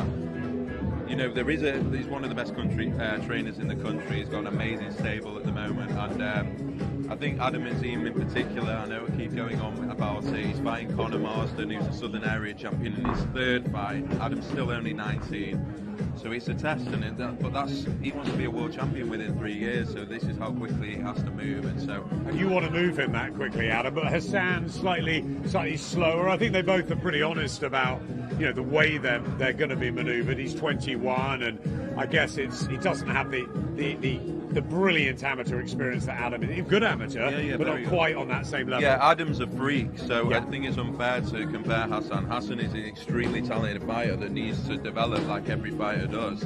Adam's a freak of nature to the point where he wants to be one of the youngest world champions that the country's ever had, and so they're at different stages of their career. Adam's got great power, but he's still working. Hassan does, but he's still working on a lot of things. Whilst Adam feels like Shane feels like he's getting towards a finished article for most fighters, and I think Adam's knocking out that many people in sparring, and he's fighting with potential world champions day to day, and he's dominating in those spars, and that's what's giving Shane the confidence to go, let's go all the way with this guy. And Shane says he's the best he's worked with, and others. I know Savage Dan thinks he's going to be a multi-weight champion, Adam Azim. Yeah. I guess it's your job to make the right fights at the right time, and also give them the commercial opportunities to grow the next superstars of the sport. They looked up to Amir Khan and Nassim Hamid, but this is the next gen, isn't it? Adam Azim, as you said, is so popular already. He sells that many tickets already in his hometown of Slough. There's just so much potential. We already get inundated with commercial requests, magazine requests. He's a good-looking boy as well, and for us, it's just about developing that. Luckily, he's on the right platform. He's on the big platform, and he's going to be a huge star, not just for British Pakistanis, but I think for Britain in whole. And as I say, he's the one that we get asked about every single day. He's the one that the brands want to know what's happening with. He's the one that the overseas broadcasts want to buy his fights. And when you can see that in his 3rd fight, you start to realise if he can keep focused and go in the trajectory that Shane thinks he has, we've got a superstar. You grew up watching Amir and Naz, and how far and how quickly do you think Adam can move into sort of big title level? I think you're going to be looking at him fighting for British title within 12 months. I think that you're going to be looking at a world title before he's 22, and here's his brother Hassan. But let's bring Hassan in. Ben just talking about the brothers and the story, and Shane McGuigan, and how exciting it is, and you've had a couple of fights now. One you won quickly in Wembley, and then you had a few rounds on a massive platform, and I know it's a big night for you as part of Amir Khan's card. So far so good. So far so good. 26th of March, going to be a great night at Wembley Arena, and my last fight was I was on the undercard of Undercard and Coupbook, and what atmosphere it was. I really enjoyed it, every experience of it. I'm just getting better and better every time I fight. Every fight kind of comes around the corner. I'm always training hard, feeling fit, strong and powerful. I'm having my first 6th round out, my next one. I just cannot wait because I'm going to take my time now. So it's longer the rounds, the better I fight. Is it taking your time? Obviously you're the older brother, but a lot of tension on the younger one, on Adam. Everyone's saying he's going to be this, going to be that. Is that tough for you, or do you just sort of charter your own path? I'm in my own path, but I know me and Adam are in the same journey together to reach the top. Adam's always been that hyperactive kid. He's very hyper sometimes, and he wants to go up there fast. He can go up there fast. But in amateur days, I've conquered so much of the international and international, with the Youth Olympic bronze medal, World Championship, European silver, became the #1 best in UK and Britain. That's because I was taking my time. So I'm going to take my time in the pro games, and eventually I will get to the top. You're very close, the two of you. Do you think you can be a real inspiration as you come through? We talk about Amir Khan and being on that card, and now it's your turn. It's the pair of you, your brothers. You've got a big base in Slough, and people are getting behind you. They're starting to talk about you two. Yeah, that's right. I want to inspire loads of the kids, loads of our generation as well. Anyone can do it. Just stay focused. Me and Adam are there to help anyone that's in trouble. And all I can say is, me and Adam are there to help each other out and help you guys out as well. You've got a 6th rounder, March the 26th. That's the next step. You're going to bring the busloads up from Slough, no doubt. Are we going to see another knockout? Because you might have a bit more power than your brother. Yeah, I do. Definitely. My last fight, I landed the first backhand in the first round. My opponent went into the survival mode, so he didn't let me throw any other shots. he didn't really open up. But my next one, again, I can box, I can fight, I can hit as well. I have everything. So yeah, hopefully next fight, hopefully yeah, it'll be a good night. Hassan, good to see you. Fantastic. Good luck. Best of luck.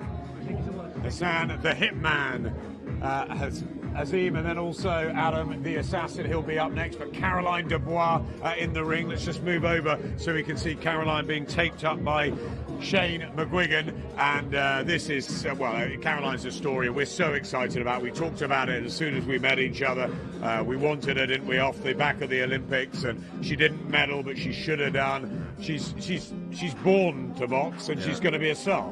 No, you can see she's also still growing into her own body. I mean, Shane was saying she's got so much power for a girl of her size and at her age, and it just seems like she's getting stronger and stronger. That's what's so exciting about Caroline, is just how young she is, and she already looks like a specimen. And so excited about Caroline, and I think every time she does, she fights, she lights it up. And March 26th is another step up. I think it's a great card for us because we've got Adam Azim, Caroline Dubois, Dan Azeez, RIakporhe, all prospects that we think can go really far. But yeah, Caroline is potential for multi-weight world champion. Then Johnny and I were talking about Jimmy Lee and Shannon Ryan and Chris Kongo and Joe Pigford, and this sort of stable that you're building of diverse characters, of different sort of backgrounds, and also ones that maybe have been sort of a bit forgotten, and then the professional Olympic stars. Is it important for you to have a mixture so they can all sort of bring each other on and get to the level that they want to? 100%. We have the biggest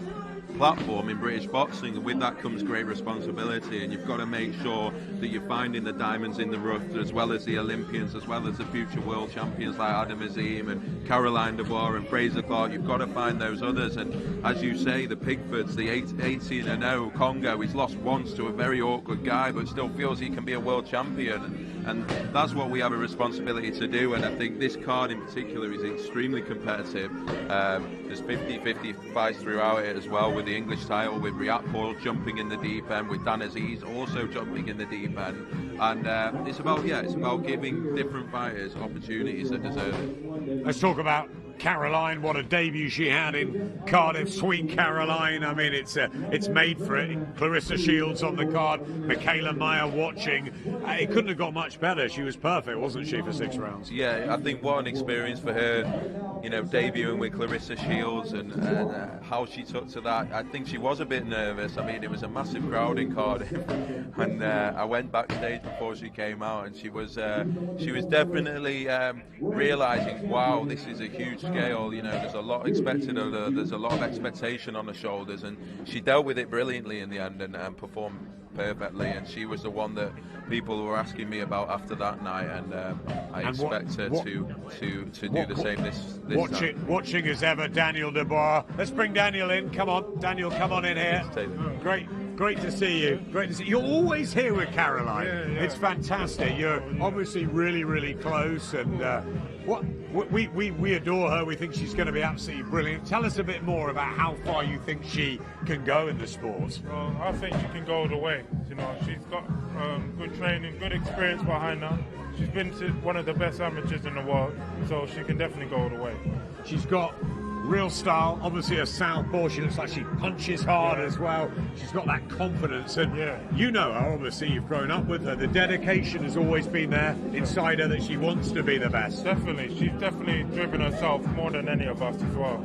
More than myself even. Really? Yeah, she's very driven, and she's got a goal in mind, and she wants to achieve it. Because it's a huge family, Daniel, isn't it? It's a great family that you come from, and so many fighters and so many different stories. I know the music and everything that happens under the Dubois household. But is Caroline a bit special? Definitely. You guys are going to see for yourself.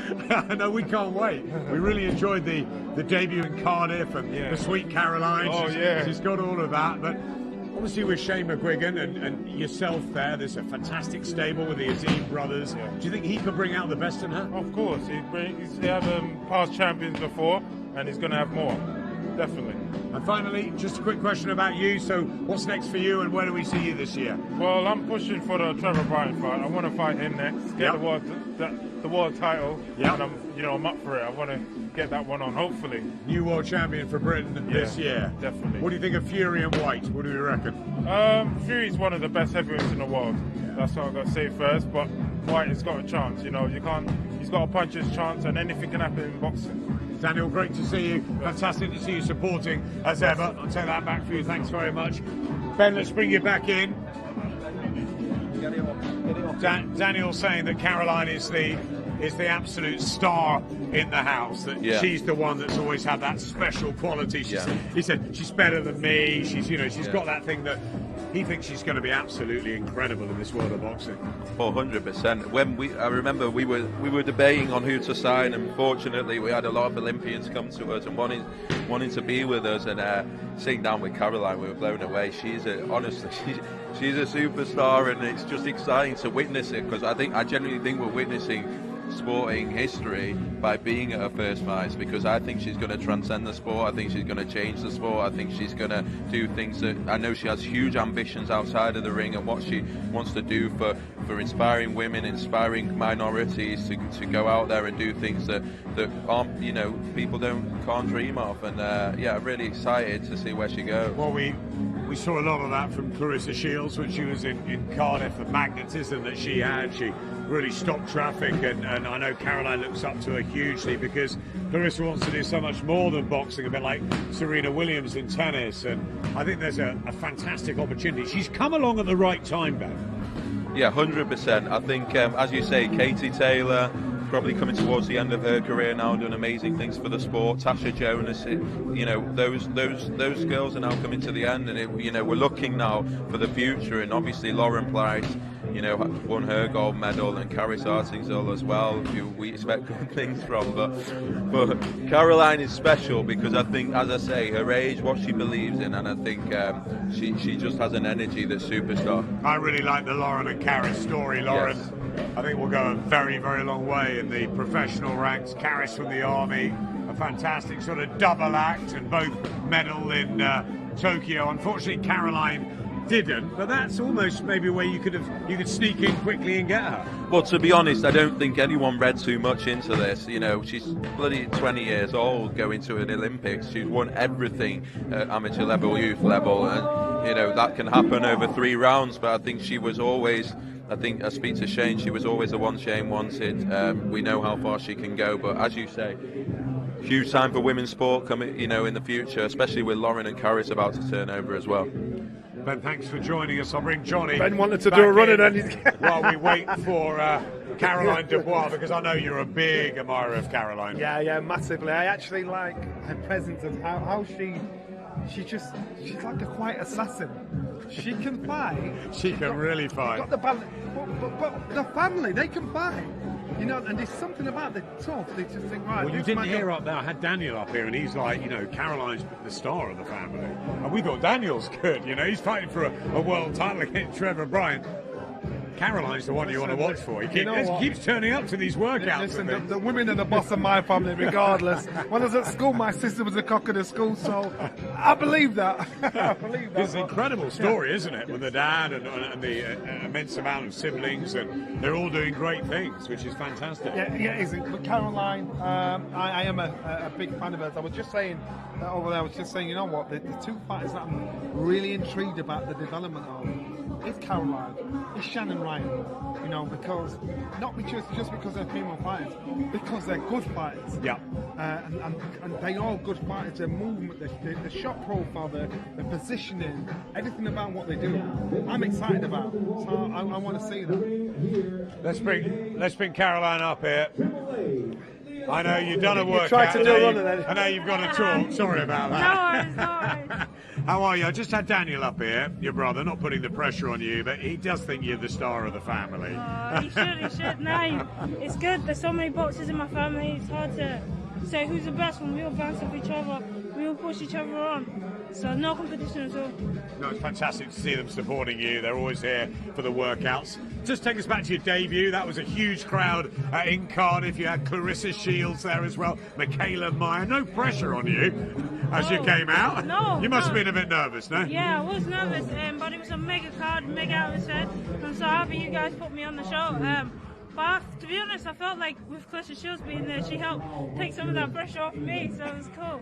But coming out, I was just so eager to get in the ring, and same feeling now. Did Clarissa giving any words of wisdom? Yeah, she was there. First time we met, she was like, "How you doing? How you feeling? You nervous?" I was like, Did she know who you was? Oh, that was crazy. Yeah, that was crazy. She was like, "Are you nervous?" I was like, "No, not at all." She was like, "That's exactly it. Don't try and make yourself nervous." I tell you who definitely knew who you were and was very impressed in commentary was Michaela Meyer. She thought you were absolutely brilliant and can go a long, long way in the sport. So to hear this from world champions and from obviously Clarissa, you know, an absolute superstar, must fill you with confidence, Caroline. Oh, it's great. You know, growing up through the amateurs, we all know these girls, Michaela Meyer, Clarissa Shields, these kind of girls are the girls we all looked up to. And now for them to know our names and know who I am, that's mega. And I want to keep going out, showing up, and there's so many female fighters that are good, and I want to be compete with them soon. Well, it's the perfect time, isn't it? And as you go out on March the 26th and continue to develop, is it a case of getting some momentum, getting out regularly and just showing your stuff each and every time as we move through the levels? Definitely, I want to be able to relax. I want to be able to get in the ring and fight and feel like it's a spar. You know, have that same attitude and just be so relaxed in there. And the only way you get that is by getting in the ring, getting in that ring time. Who you mentioned to spar with at the moment? Are you following the guys? I jump in with whoever, you know. Shane brings boys down, and I spar the boys, I spar the women. I sparred some good rounds with Hannah Rankin. She's a world champion, as you know. She's great, Hannah. She is very good, you know. She's one of them women who never had anything given to her, and she's had to work her way up from the bottom, and she's stuck with it. So she's an inspiration, and it was a pleasure to be able to share the rounds with her. Fantastic, all this experience. What's the dream for this year? I know you want to be a world champion. I know you want to do things outside of boxing as well. But what's the dream for this year, 2022? Hopefully by the end of this year, I would have had 5-6 bouts in the bag, and I'll be somebody who's people know who my name is now, and I'll be somebody who's fighting often, and I'm just relaxed, and hopefully next year we'll be pushing on fighting for titles. Caroline, we cannot wait. Caroline Dubois, sweet Caroline. Keep your eye on Caroline Dubois. She's going to go a long way. Thanks very much. We'll just turn our attention to your stablemate behind. This is Adam Azim. I tell you, he's probably been the most talked about male prospect in the country over the last 6 months, with Shane McGuigan, who's, we're talking about putting pressure on, and Caroline with Clarissa Shields watching her and all this. Shane McGuigan's already said that Adam Azim is the best he's ever had. And people are saying he's going to be not only a world champion, but a multi-world world champion. This is big, big talk, Johnny. It's a long way to go. So you see some fighters that want to just slide in, under the radar. They just want to learn the trade. They just want to do the job. This young man has, you've used the phrase before, and I like it, stardust. He has that sprinkle of stardust about him. He's got a bit of, you can see he's going to not just be a good fighter, he can not just be a good fighter, but be a bit of a character as well, a bit of a celebrity as well. He's just got that celebrity status about him. He's just got to put the groundwork in first and make sure he gets them in the right order. He said to me in Manchester when he did the workout on the Carl Brook week, what can I do in the workout? There was hundreds, thousands of people in the Trafford Centre, and I said to him, look, do something different that will make you stand out a bit. And he brought a rope in and he showed us a few tricks, a bit like Alan Mayweather style, and it was just something a bit different and got people talking. Today he's doing something a little bit different again with Shane. He just seems to me to be a guy that believes he's going to be a superstar. But it's good he's thinking like that. It's good he's thinking out of the box. It's good he's thinking, my fight, that's all he's... Because some fights just think, I can fight, that's all I need. He understands the business side of it as well. So if he's thinking like that now, can imagine what crazy ideas and pick up down the line when the fights get bigger, the attention gets hotter. How impressed have you been? Obviously, wonderful junior amateur. We saw his second professional outing at Wembley, and then again in Manchester with those body shots. And obviously, this is very preliminary opposition. He is moving up against Conor Marsden, Southern Area champion. In only, he'd only had 3 fights he's had, so that's a great move up. How impressed have you been, and what can he do that's different to other prospects? Keep on the same path you're going on. Keep thinking out of the box. Keep trying to bring a bit of razzle dazzle, as well as, but make sure he prioritises the groundwork that needs to be put in, and in doing that, he'll be just one of those guys that stand out. It's getting eyes on the prize, and getting people to know who you are, being impressed with who you are. It's getting people to talk about you, love or loathe you, but being able to back it up. Remember when Naz used to fight? You either went there to see him get knocked out or knock somebody out. Yeah. He'd jump over the ropes and be braggadocious, he'd be in your face. But Naz had that. He had that arrogance. He did interviews where he'd say, "I'm not bragging or anything, but I'm too good." But that's what you Adam's want. not the same character. Yeah, but so therefore you've got to let people. Don't be afraid of Be letting people know you're authentic. special. Yeah. He knows what he can do. Tell people what he can do. Don't be ashamed of it. Don't be embarrassed thinking what people think. Because remember, if everybody thought like he thought, everybody would be doing it. To box is not an easy job. For Adam's in a position where a lot of people have seen something in him. Now he's now thinking business-wise outside the box. He may have to do stuff and say things that are probably out of character, but it's just a character. This is part of his business. Movement, hand speed, versatility, variety. What stands out? Everything. Good positioning, good hand-foot-eye coordination. Very mature to say this is where he is as a professional fighter. We won't see how good he really is until the level of opposition steps up. And when the level of opposition steps up and he comes across another boxer, another astute fighter, where he depends on his skills, that's when we'll see how good he really is, or he really can be. At this moment in time, same for him and his brother, at this moment in time, in the early stage of their career, you're in with guys that want to survive. You're in with guys that want to upset the apple cart. You want to be in there with ambitious fighters that go in there. And he's in there with an ambitious trainer who's very, very competitive. I don't know if you ever played Shane McGuigan at table tennis, but I wouldn't advise it. He's an extremely competitive guy, and I think to have that relationship with the likes of your Caroline Dubois and your Adam Azeez that are coming through, as well as your Lawrence Okoli at sort of top level, it's very important to have someone who believes in you, who can work with you and wants the same things. Yeah, it's having someone that you're working with that again speaks your language, that again says the things that you say or think. Not someone that's gonna lead you up the garden path. You've got to be with someone that gets you, and if they get you, then you feel comfortable creating cameos and brilliance. You feel comfortable doing things that are probably just out of the box.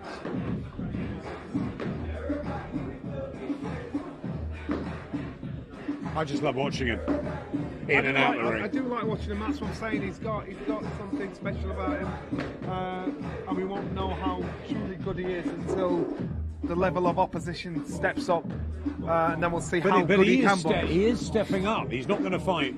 It's difficult matching early, isn't it? You do fight journeymen, you do fight different styles, but it's hard. Especially when they're not. Hassan said earlier when the guy he fought in Manchester didn't want to win. It's difficult when you're in your shell. But he's fighting the Southern Area champion in Conor Marsden, and that's a really good move for only having a handful of fights. Yes, of course, you think at one step at a time. Let's bring him in. Here he is, Adam Azeez. We had Hassan up here earlier saying about he enjoyed his experience in Manchester with Carnbrook. Obviously, Amir, you look up to. I'm sure you did. I want to hear about your learnings from that and what we're going to take into March 26th. It was a great, tremendous night that day. It was more experience for me. It's more like getting everything sucking in. I wanted to get it was just an amazing crowd, and I got to watch all my corners also. And to take in Fight Week, and what did you learn amongst the world's press were on you? There was a huge amount of attention on such a big night, and it's all the education is part of it, isn't it? Yeah, 100%. I never thought that I would be at this stage that I'm fighting on a massive card and in front of 22,000 people. It was just incredible, and for me just to be on that, it was just so much. It means to me. Now, you're moving up. Yeah, Southern Area Champion in Conor Marsden on March the 26th. Yeah. That's good. It shows signs of your ambition and you want to move through the levels quickly. Yeah, 100%. Like this fight here is you guys gonna see a lot like you guys haven't seen before. So because everyone in the gym see me spar like 10 rounds, 8 rounds, but you get to see me a full 8 rounder, and I'm gonna be fighting a tremendous fighter. Who's won the Southern Area title. And for me to stop him would be a massive statement. Are you chomping at the bit for your level of opposition to step up so people can actually see how good you really are? Yeah, that's right. I wanna step out as quickly as I can because these fights I had previously, they're all backing and retreating. So with Conor Marsden, he's a tremendous fighter and he'll bring the fight to me. And that's what Johnny was saying. We're talking about that with the journey, with the different styles you've got to go through early in your career. Yeah. But it's almost only when you fight really good fighters do you bring the best out of yourself. Yeah, I believe that. When I fight a tremendous fighter or a brilliant fighter, I show everything that what I'm capable in the ring. Because the fight on 26th of March, if I stop him, that would be a huge statement, and that shows that I could be fighting for a title at the end of the year. Great pace, that's exactly what you want as well, because then there's no stepping back, there's no stepping up to the kind of opponents you've had.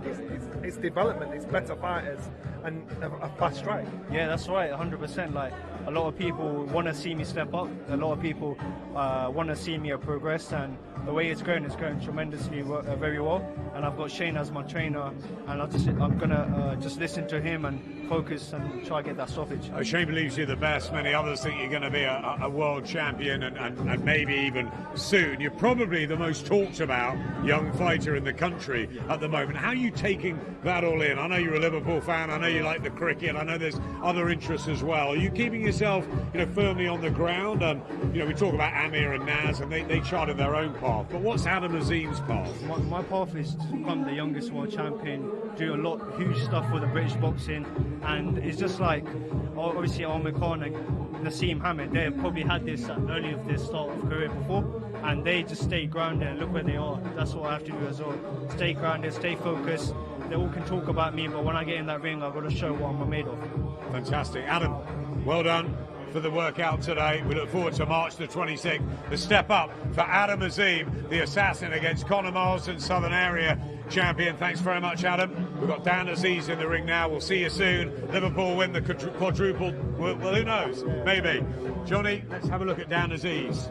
Dan Azeez. Now, you walked in today and you said, this is the one I want to see. Yeah, so when Dan walked in, I went up to him, shook his hand and said, I'm impressed with everything about you. I'm a massive fan. And he was taken aback. I said, I'm a fan because I like your work. I like your work ethic. I like how you went about your fight with Hosea Burton, who's no pushover. And he reminded me, I know it's silly, he reminded me of Marvin Hagler. He reminded me of that Marvin Hagler-esque style. And that's what I liked about him. He was like, he's strong, he's aggressive, he's got an excellent jab, he's good patience, he's not befuddled when put under pressure, and I like that. I liked everything about him. Right, Dion, good to see you. Nice to see you. Deion Jumah arrived. He's up a little bit. The Ghost in with Rich and RIakporhe for the main event. Dan Azeez, as Johnny was saying, became the British light heavyweight champion. He's unbeaten in 10 knockouts. Great fight against Hosea Burton, and he went about his business so well that night. He executed the perfect plan, didn't he, against a really tough opponent. I thought it was brilliant. For this stage of his career like he's at, I actually thought, you look at old fights of Hagler. He was rugged, he was crude, there was nothing special about him. Listen, and it's hard for people like say, I'm not saying this kid will be as good as someone like Marvin Hagler. What I'm saying is, look at this stage where he's at, look at how he's fighting, look at how he can develop as a fighter coming through. I like everything about this young man. And if he loses a long way, pick it up, come back again, but the style he's got, it works, it's authentic, it's strong, it's genuine. And if you're a fighter that's a faint of heart, he will find that crack, he will find that hole in your armoury. I like him, we share the same birthday, but he is a few years younger than me. But as a boxer, he's 32. Yep. So your light heavyweights, they can last a bit longer, but he can't sort of sit back. He's got to keep busy over the next 2 or 3 years. He hasn't got time to be waiting for, next month, next year, we've got to wait for this. He's got to make sure he's out as often as possible. At 32 years old, the next 3 years are going to be so important for this young man, because you can see what happens so much in our game that when the real opportunity comes, you pass your best. Now, I think we still got good years to see of this man for the next 3 years.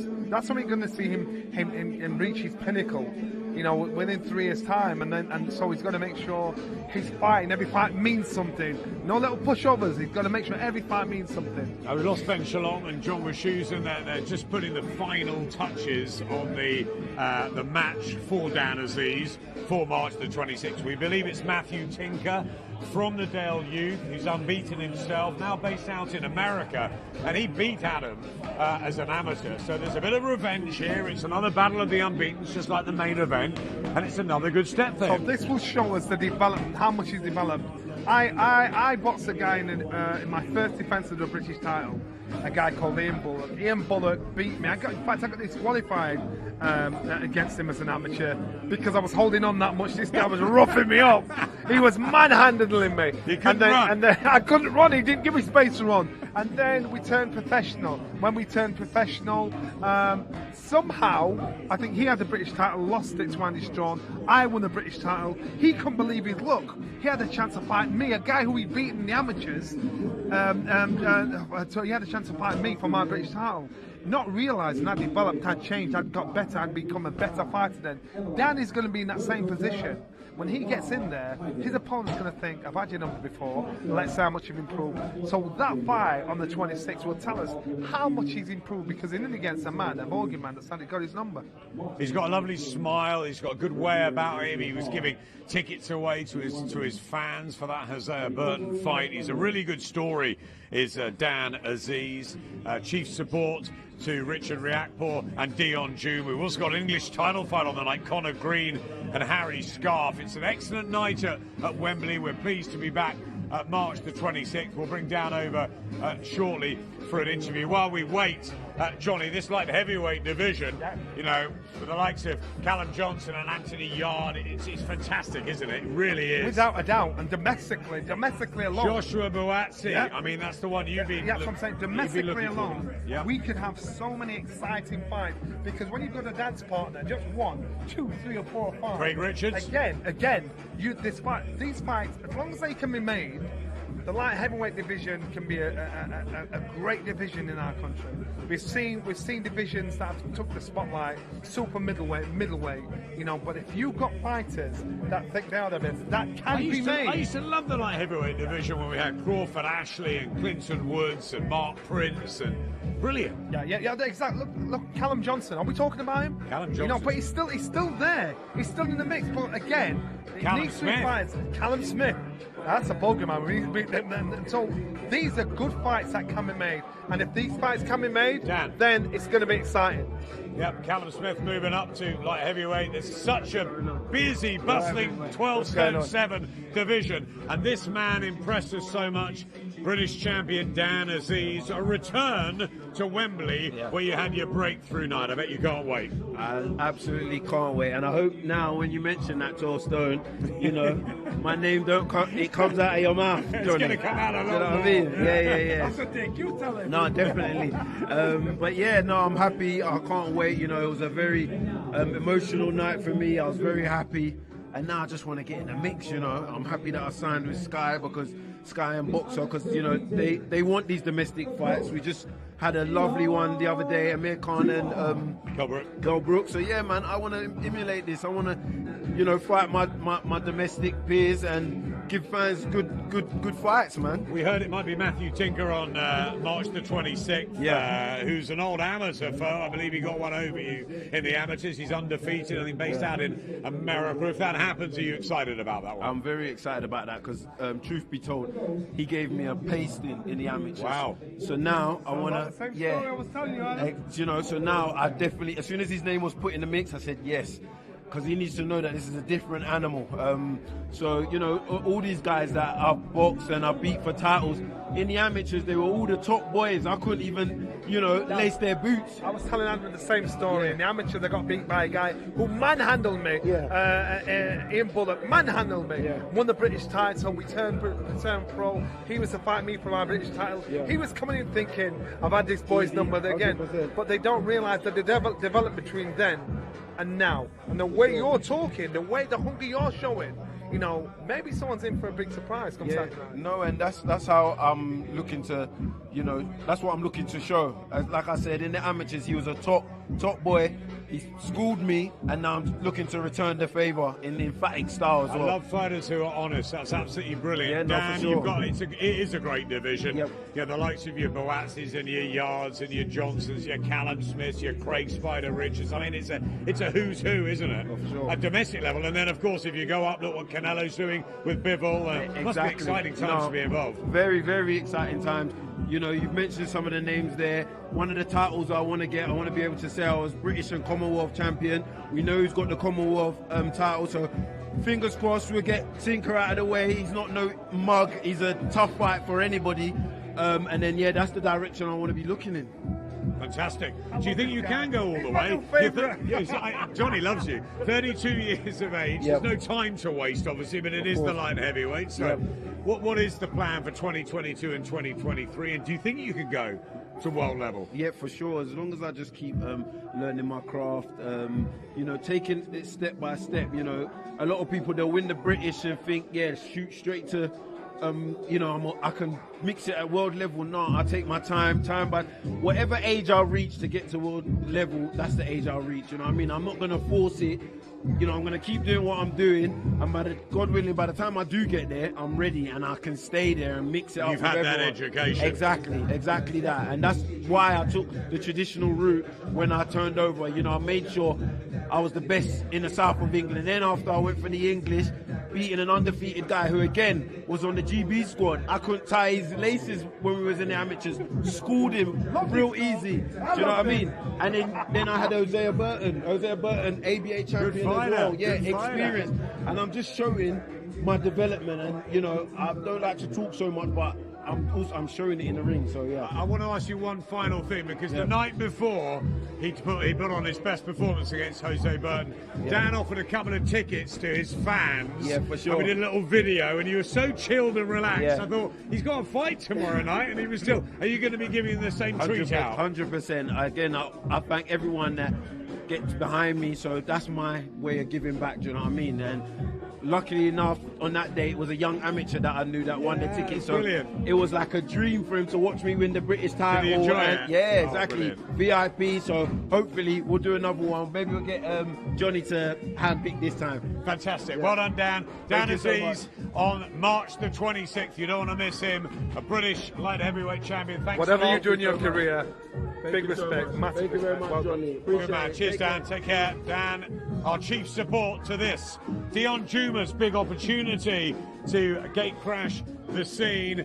He has been hiding away, waiting his chances, the frustration of eye problems, injuries, you know, not almost in the Who Needs Him club. And we know about his pedigree. He's been a fantastic, you know, amateur. He's unbeaten as a pro, and he gets his big chance against RIakporhe. Main event, March 26th. And he's hungry, and he's a southpaw, and he has ambition. This is everything in a fighter that's in touching distance of a world title. This is everything in a fighter that he doesn't want. He's got somebody there that's he's a hunted one.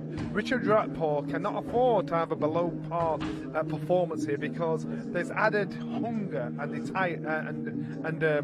want from Jumah. From Hammersmith in London, and he's 32 as well, Deion Jumah. He's undefeated in 14 with 7 knockout wins, but turned pro back in February 2013. He's been an English champion.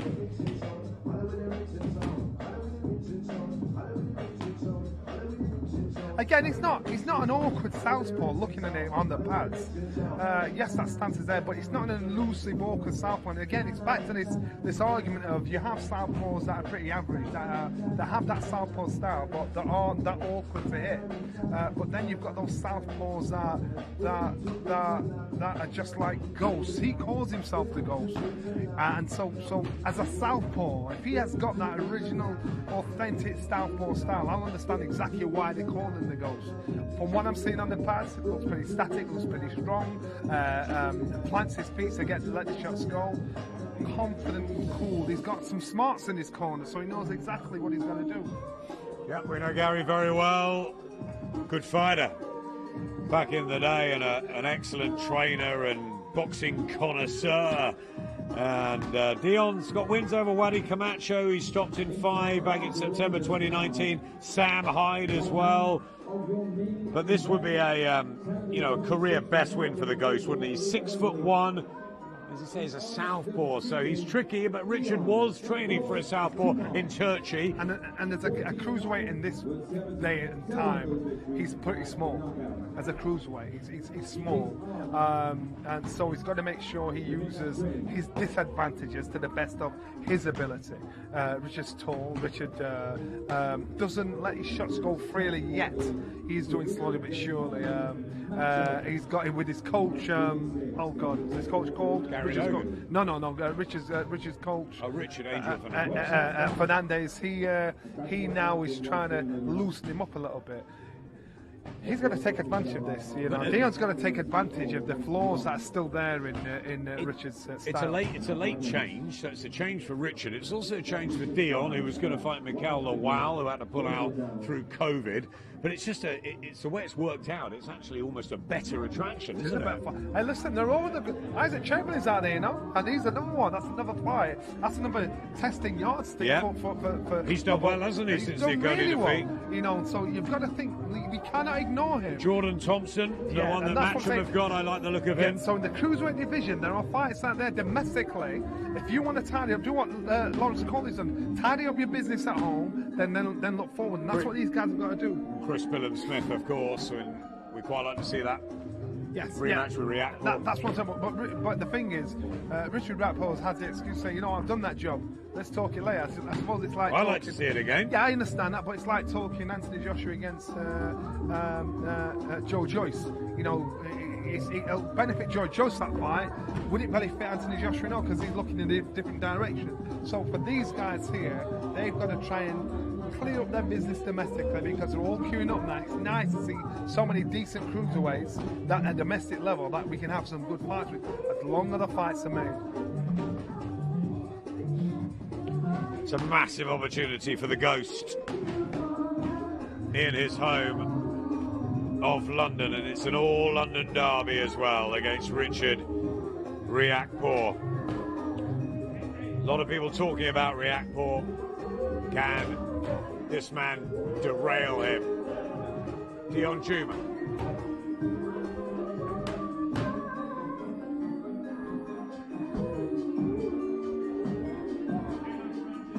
All smiles, happy, got the job done. Get the Savage in. We're gonna bring Savage down in here. We'll come around here. Let's spin around. Great to see you. I know you're really looking forward to this one. It's a cruiserweight match that's been put together because Mikhail Lawal's out, Turchi's out. It's a better main event. It's fantastic. Deion Jumah has been waiting for this opportunity. He's had issues outside of the ring, difficulties, but he's unbeaten. He was a great amateur. And what a big chance he's got against RIakporhe. A huge chance. When he obviously got the phone call, he bit the hand off. He's waited for an opportunity like this. He's had unfortunate times of injuries and stuff like that. This is the best silver lining to all of that. Mikhail Lawal obviously got COVID and had to pull out, and as a result we get, for my liking, a better fight than the main event would have been. This is an absolute barnstormer, and it's got a little bit of needle. They've got history. What's the history, Dan? Go on, spill the beans. They've sparred before, and it was a war from what I've heard. I wasn't there, but from people I know that was there, they said the spar was a war. It's an all-London derby. It's a London derby. They're both known about each other, talked about each other in interviews, and the fight hasn't happened for whatever reason, it almost looked like it wouldn't happen. You know, I had this conversation with Richard around 8 months ago. We were in the car, we were talking about it, and we didn't know if Dion would get back. You never know what it's like with eye injuries. And here we are, you know, and now it's a super fight. You know, I've spoken to Dion, he's very confident. Richard, as soon as the fight was made, I spoke to him. Orthodox southpaw, both undefeated. I mean, what more can you want? Stylistically, this is going to be, it's almost, I mean, a couple of years ago, you would have called it boxer versus brawler. Yeah. Now that RIakporhe is beginning to box a bit more, it's almost turning into box punches. Both of them are box punches, you know. Yeah. Richard's most probably the hardest hitting cruiserweight there is. I think it's going to be a really good stylistic fight. Well, I've got you here. Let's talk a little bit about the bill. Dan Azeez back after that great performance against Jose Burton. We've got Azim stepping up, Caroline Dubois, you know, and a whole host of other talent. You like of Joe Pigford as well. Really looking forward to seeing him. Yeah, and a couple of these steps up are real big step ups. You know, Azim is really stepping up. Fraser Clark is only a second professional fight. Another big step up, Caroline Dubois. You know, these are fighters that want to go through the ranks pretty quickly, you know, and kind of kick on and get towards, you know, winning titles. You know, no one wants to waste any time. I had Dan Azeez up here a few minutes ago, 32 now. He says, you better start talking about me, not just about Moatzi, Yard and everyone else. We have to after the Burton performance. It was really impressive. And, you know, I like his attitude that he doesn't want to jump into he wants to take his time, go after maybe the Commonwealth and, you know, get the learning stage. He said, even if I'm 35, 36 by the time I fight for a world title, I want to know that I'm ready for it. He just seems very well-rounded as an individual, very fit. I mean, that performance against Jose Burton was almost punch perfect. He looked really strong, really sharp, really powerful, and it definitely sent a message out to the light heavyweight division. He's going to have a very good opponent if it's the one that I think it's going to be. He's going to be a very good, another unbeaten opponent. So it's a big step up again, another big test. But Dan Azeez has always shown that whenever he's you know, put to the test, people had the Burton fight as 50-50. He completely dominated. So you don't really know how good Dan Azeez is, but we've heard all the stories. I can't wait to see Dan back. How have you recovered from February? Obviously, it was a roller coaster, wasn't it? We had Cardiff and Manchester and Glasgow and so many stories coming out of it. But we've got Wembley, then we've got Newcastle, then we've got the tournament show, so it's still non-stop, but it's a chance for us to see some of the sparkling young talent now. Yeah, I mean, February was about the big names, you know, it didn't get much bigger, you know. Manchester was huge, Cardiff was huge, Edinburgh was huge. Now we've had the majority of March off, well, not off, but you know, we have a big fight on the 26th, and then it's straight into it again. You know, every 2 weeks we've got good bills. We've got the tournament, which is always exciting. You never know what's going to happen in there. Yeah, as well. 16th in Coventry, watch out for that one. April the 2nd in Newcastle. It's non-stop for all of us. Dan, just hand the mic back to Johnny, because we're gonna get Dion in. Savage Dan with us. Johnny Nelson back. Why is this microphone like a hot potato? It's a hot potato. And we're gonna get Dion in a minute.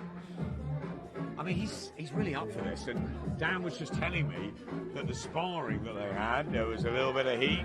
There's history here. Of course there's going to be heat, and it's going to be up for it because the other cruiserweights, especially domestically, are looking at Richard RIakporhe thinking, I can beat him, because Richard doesn't look unbeatable, but he's doing everything right so far. He is. So now he's thinking, I spar with him. I know what I can get away with. I know what I can do.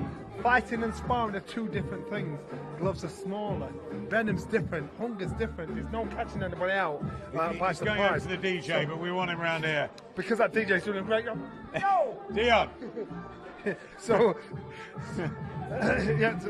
that's why it makes... That's right, you were going around to see the DJ, yeah, that's fine, that's all right. Applaud the DJ. Dion, great to see you, and what an opportunity. I mean, I know you've been sort of waiting for these chances. It's been frustrating for you. You were going to fight Mikhail Lawal. Now it's an even bigger fight. Our main event on Sky against an old sort of rival in Richard RIakporhe, somebody you spar with, someone you know. You must be so excited about it. The timing couldn't come any more perfectly. I think I was saying to someone earlier, as a cruiserweight at the top of the British rankings, you have certain people in mind at all times while you're training. Richard's always in the back of my mind. I've got Chris there, got a Chelli, just in case something was to happen. And it worked out perfectly. Obviously, I had a good fight in Mikel Luwal, but this is the fight I want. This is the fight I deserve. This is the fight I've wanted for 3 years. Richard RIakporhe, obviously he's improving with Angel Fernandez. He's undefeated. He's got a lot of power, but you have got a bit of history. Tell us a little bit about that and how you feel you could be the first man to beat him. A bit of history as in, I've been calling for the fight for 3 years. Social media, whatnot, whatever. We're here now. Sparred him a few times. I would say I got the better of the spars, but as we know, sparring is just sparring. All that matters is the 26th. So this fight will literally change the game for me. I've been fighting for recognition. I've been fighting for better fights. I've been fighting to be put on better shows. The time is now. Fantastic, isn't it? That's what boxing's all about. You know what? That's when I got my opportunities. It's because I trained and I look who was fighting, who was there, thinking maybe someone will pull out. Maybe you just I'll step get in, the didn't call. you? So what you're saying right there is the same attitude. Maybe thinking, right, my time's come, and I've been ready longer than you actually think. Yeah, as I said, if you're serious about the game, you'll have the top fighters in mind at all times. I'm watching these fighters. I'm watching Chelli. I'm watching RIakporhe. I'm watching Billam Smith. I'm watching McCarthy. Just watching to see when my time's going to come. And the thing with fighting Mikel Luwal, it's a different fight but a similar fight in the same way. They both load up. They both try and get you out of there. They're both right-handed. They're both orthodox. They both press forward. It's perfect. It's literally perfect. Do you think Richard's improved under Angel? Obviously, he's a big puncher, but he's trying to box a bit more. Does that suit him, do you think? No, I don't. I think his best bet is going out and trying to whale me out, because if he wants to box, then it's going to be a very long night for him. You believe you'll beat him and then go on to really mix it at top cruiserweight level? I believe I beat him, I can outbox him, and if he wants to punch, then I can negate everything he has as well. And it's a great clash of styles. Fantastic, isn't it? It's just nice to see in the cruiserweight division. These fights are happening. There's dance partners. There's other fights out there. As I keep mentioning, Isaac Chamberlain, people like that. There's fights that can be made where one can leapfrog the other. You beat Richard RIakporhe, then you're in touching distance of fighting for a world title. You're in touching distance of getting all these big fights, and so he's been in the right place. Dion, do you believe you've got the talent? I mean, I'm looking at Lawrence Okoli, Chris Billam Smith, all of these guys. Some really good competition out there. Do you think you've got the talent to hold your own with any of them on your night? I can beat any of them, not just hold my own. I've been boxing longer than a lot of them. I think I got a lot of bad luck along the way, but none of that matters now. We're here now, so it's time to prove what I'm talking about. Finally, what happens March the 26th in our main event on Sky Sports? I stopped RIakporhe late. Woo! There we go. There we go. Deion Jumah, thanks very much. The Ghost is with us. We found him, and you'll see how good he is on March the 26th. Thanks, Dion. As we wait for Richard RIakporhe. Attitude, eh? I like that attitude. Find him talk. You know what? That does it for me. You bring that to the stage. You bring that into the fight game, and then you get people talking. He's quality. I mean, a lot of people have talked about him. And you can smell rubbish when someone's talking rubbish. He really believes that. But we've heard about him for so long, and I think that he has had a lot of bad luck, and maybe it will all come out on this night. However, Richard RIakporhe looks really settled under Angel Fernandez. He can't afford to be settled. He needs to be hungry. He's got Fraser, he's got AJ there. They've got a great stable now. Yeah. Angel's building. Yeah, and when I've been there, I've seen Richard training down in Loughborough. I keep saying I'll get down there, I'll get back down there, and I see he doesn't. He's got the shots. They're all in his artillery, but he doesn't let them go. And he's got to the confidence has got to catch up to the ability. sooner rather than later, because now the fights are going to get tougher. The fights, the stakes are going to be higher. So he needs things to fall into place. Saturday the 26th needs to be a night when things fall into place, when it's just off key, if not completely on key. Because if he doesn't, he's in with someone that's sparred with him, knows him, is familiar with him, that's been eyeing him up for the past 3-4 years, and that's the responsibility of being a champion. Do you think from day one? Do you think that Dion is right, though, that Richard's best chance is to try and get rid of him, to try and knock him out early? Because Dion's that cool southpaw. The style could be a problem. Style could be a problem. It's not very often a fighter will tell you the best way to get rid of me is X, Y, Z. So he's hoping Richard comes in there, because you and I could have a tear, because whoever lands first, I'd hold the shot better. But it's I should hope so. But I don't know that now. but whoever lands first. Yeah. So he's going to try and talk him into doing that. Yeah. But as a southpaw, that's his benefit. Is he an awkward southpaw? I don't believe so. Let's bring Ben in. Ben, come on in. I just want to ask Ben about making this match. Turn around, for cameras 3 hours. that way. I don't know how you do it. There we go. It's ridiculous. Ben, it was going to be Turchi and RIakporhe and Mikel Lawal and Deion Jumah, but obviously it's a shift around, and we have now, in many ways, a more exciting, entertaining, sort of history-based main event, because they've sparred together. They've always thought they were going to fight each other. Deion Jumah believes this is the moment that people are going to really start appreciating him. Richard RIakporhe, obviously somebody that you put your weight behind, somebody that's going to sort of, hopefully for you, go places.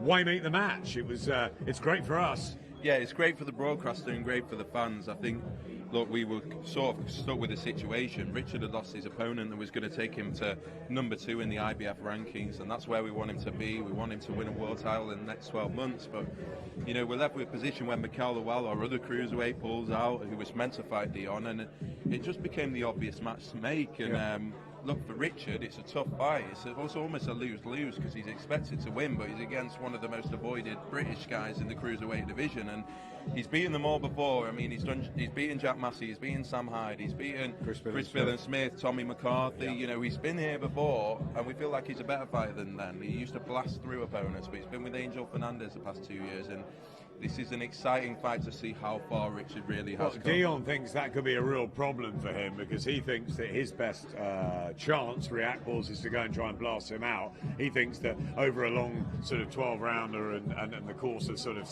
dealing with a southpaw like him, it's going to be a problem for RIakporhe. This is what Richard needs to be careful of. We saw it with AJ. When you've got these guys that do have the ability to blast out opponents, you don't want to lose their edge, And Richard's got to remember that, and remember what brought him to this place, and now he's going back to fight Deion Jumah, who, as I said, is avoided, and he's got to be careful, because Dion can really box, and Richard's been working on that, and so Richard, I think, is the best tactic. You probably are right, is to go back to what he knows and really try and blast him out. But it's an interesting fight, and we're in for it's going to be a fan favourite, and since we announced it, I tell you what, the ticket sales from when he was fighting Turchi, that might be the right fight for us as a promoter, but for the fans, this is the one that we want to see. We want for the fans, don't we, Ben? That's the important thing. Deion Jumah, we've known about for a long time, unheralded. He's had his frustrations, his difficulties.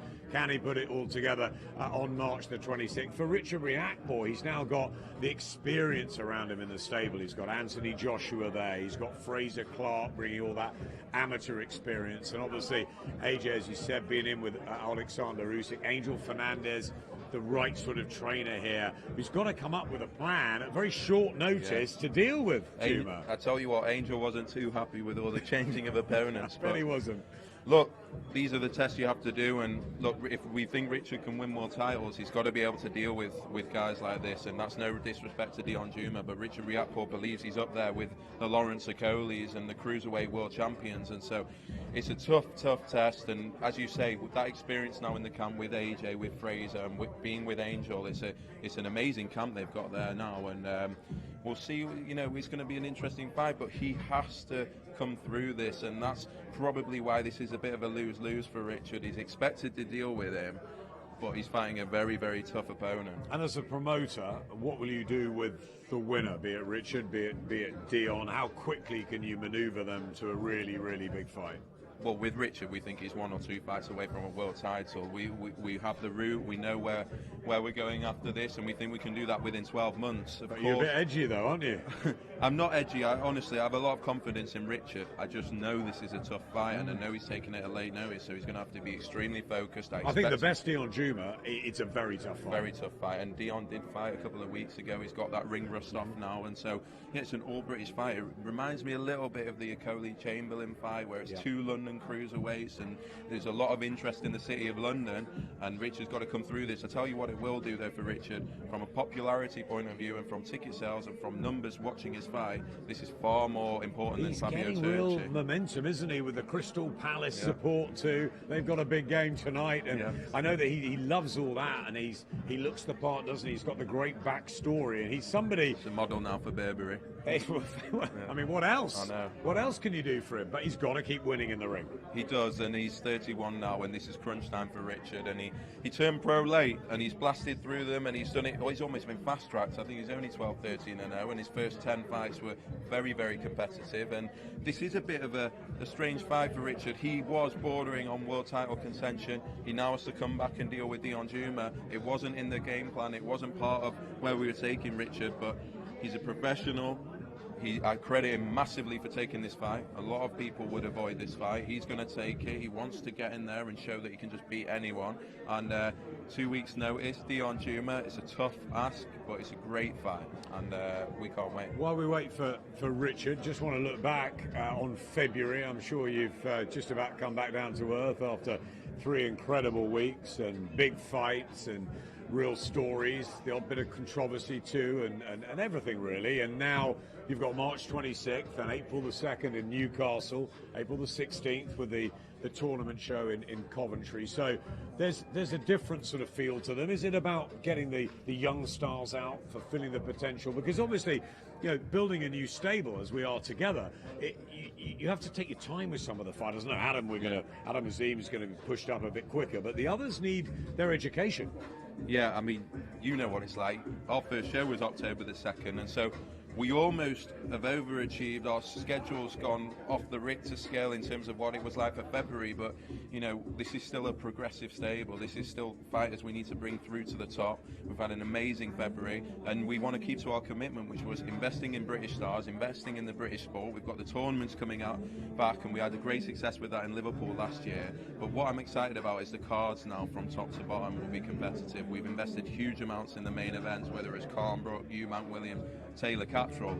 Now we have serious 50-50 fights throughout the card. We've got Dan Azeez, who's going to take on Matthew Tinker, who's an unbeaten guy that many won't heard of. He's been training out in New York. Dan just said he pasted him in the amateurs. Correct, and Dan wants that fight as well. And Adam Azim, as you say, stepping up. And so I think that's what you're going to see over the next couple of months. Our guys stepping up in serious fights.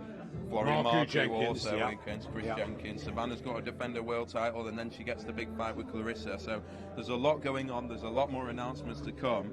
But yeah, the next month is going to be about the British sport and making sure that we invest in that correctly and give our fighters those fights that the fans want to see. Absolutely, and then of course we've got to look into situations with Chris Eubank Jr., what's going to happen with Kell Brook and many other imponderables out there. Obviously we don't know, we know about Fury White, we don't know about AJ's next movements with, you know, the awful situation in the Ukraine at the moment with Alexander Usyk obviously there, and we wish him well, but there's a lot of sort of ifs, buts and maybes. There always is in boxing, Ben, and I suppose that's, you know, that's the introduction to, you know, the big time now for you. Yeah, there's a lot of big names all circling, all asking us for fights, whether it's Eubank Jr., Kell Brook, even Amir Khan is desperate not to give up, whether he should or whether he shouldn't. He wants to fight on. And we're going to see some big fights in June and July. We've got the Savannah Clarissa one, as you say. We've got to see what happens with AJ, and there's some big fights for Chris Eubank Jr. as well. And stand, you know, bear with us. The next week or two, we've got some major announcements where we've got some real headliners coming across, and we've got some future stars as well, and it's really exciting ahead of the rest of the year. And you're working with other people, we know, with Dimitri Salita, with Wasserman, and obviously with Top Rank too. You work together on the Glasgow show, Top Rank, another show we've got this weekend, and they continue to give us some fantastic content for Sky Sports. Is there a chance for any of these young stars, the Carolines, the Azims, to get on onto, you know, their platform into America and give them the opportunities over there? Because I remember the early days with Sky and Frank Warren was doing that sort of thing with Naz and Ricky, getting them around the world a bit. And I think that would be great education, wouldn't it? One thing that fighters, a lot of the reasons why they've signed is because of the link up between Sky and ESPN. We expect Fraser Clark to go out to the States in May or June. Obviously,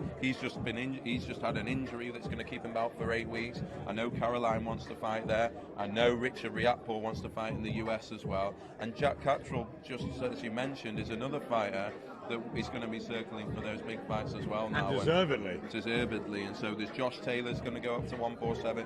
Jack Cattrall searching for his world title, so he deservedly won. Well, that 147 division, Jack entering that, you've got, you know, so much in there. I mean, worldwide and domestically. 100%. So I think the ESPN Sky connection is a perfect place for fighters that want to become superstars. It's a perfect place for guys that want to follow in the footsteps of the Amir Khans, of the Nazis, you know, on the big platform, building towards pay-per-view contention, and there's a lot of talented fighters right now. And Ben, is it key to have a good mixture? So have your box office nights, then have your big Sky Sports nights, and then have your learning ones, and then go around the country a bit, grassroots. I know we've done Liverpool with a tournament, can't wait for Coventry, and you know these sort of Sheffield, I know, is on the agenda. You know, Birmingham, those sort of areas. And is it that you're sort of trying to sort of reach out and unearth the stars, or give them the opportunity that maybe they didn't have before? It will be so healthy for the sport. We said when we first came in, we've got to invest in British boxing and grassroots again, and although we've done the Carnbrooks and the Eubank Williams to get all the attention, the tournaments were our bread and butter. We can't wait for them to come back. But also, as you say, it's not just about signing the Olympians. It's not just about signing the Eubanks, the Taylors, the Cattralls now, and the Khans and the Brooks. It's about unearthing diamonds in the rough. That's what's so amazing about this sport, is that you don't always fall in the right training camp. You don't always have the right opportunities. And we have a great responsibility on Sky to make sure that it doesn't matter where you come from, you get that chance on Sky. And that's what the next couple of months will be about. I think the boxing fans are going to love it. I know the casual fans love the Carnbrooks and the Eubank Williams. The boxing fans are going to love the next month or two, because you've got 50-50 fights and you've got the stars of the future. Massive for Sky, but let's talk also a little bit about the competition, because BT and obviously Fury and White, and we saw that absolute cracker on Saturday night in Nottingham with Lee Wood and Mick Connon on DAZN. So that's just bringing fighters these opportunities, isn't it, that they've got, that from sort of post-pandemic, there's just immense amounts of boxing on. The way tickets are selling, the amount of broadcasters going aggressively at boxing, it's never been a better time to be a fighter. You've got so many opportunities, you've got so many broadcasters, there's so much money around, and it's great. And as you say, Saturday night, what a fight we Great saw. fight, wasn't it? Unbelievable. And I thought, to be honest, Michael Conlon put on a masterclass up until the 12th round, and how Lee Wood stuck with it, and then the finish. Incredible. And so we've got that. We've got Frank sold out at Wembley with Tyson Fury and Dillian Whyte, which no one thought was possible outside of Anthony Joshua, and he's done that, and it just shows the power of British boxing. That's a world heavyweight title between two British guys, and it's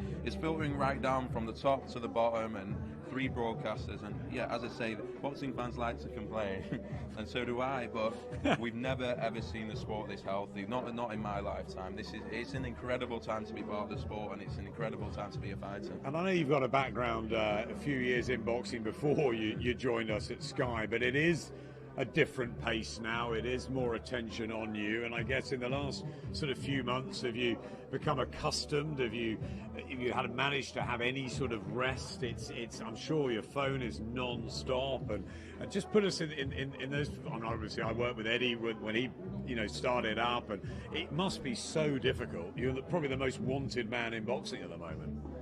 It's a whirlwind. I think the thing is, we're living out our dream, and that's what makes it. We never run out of energy. It's not just me. I have a great team. It's a great team, isn't it? We've been preparing, hopefully, for this for a while since we started, as you say, for a few years. But this is another level. We've sold out 3 major arenas in February, and we've done our first box office show, and we're now doing shows every couple of weeks.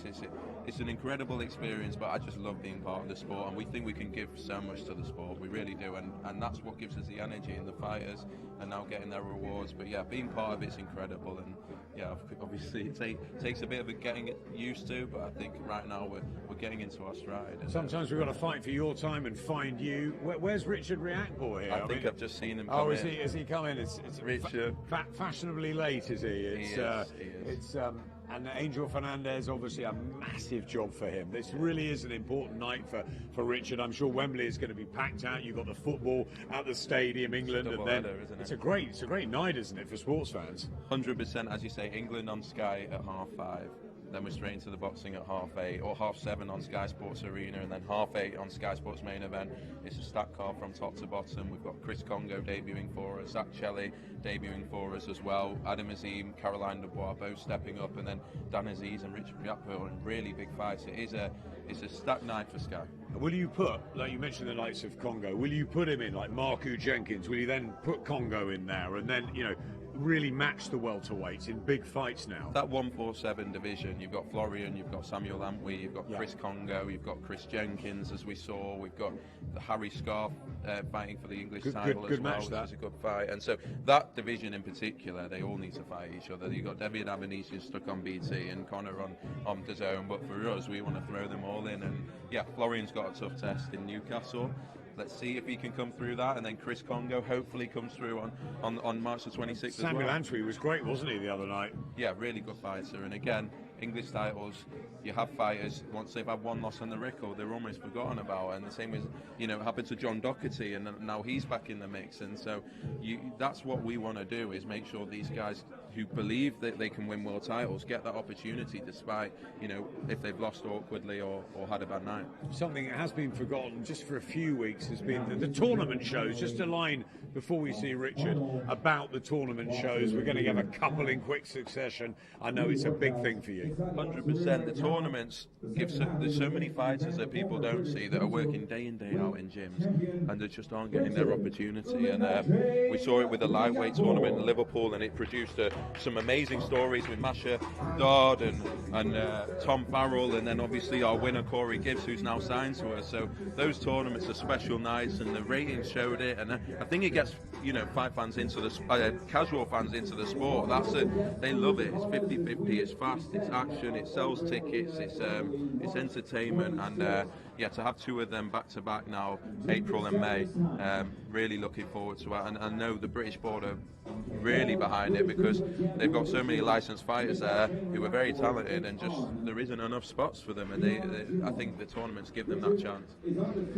Thanks, Ben. We can't wait for the tournaments to return. April the 16th, the first one in Coventry, as we finally see Richard RIakporhe. Slightly late. He wasn't modelling for Burberry, I don't think. I think he knows he's got a fight in just over 12 days' time. It's a big fight for him. He's undefeated.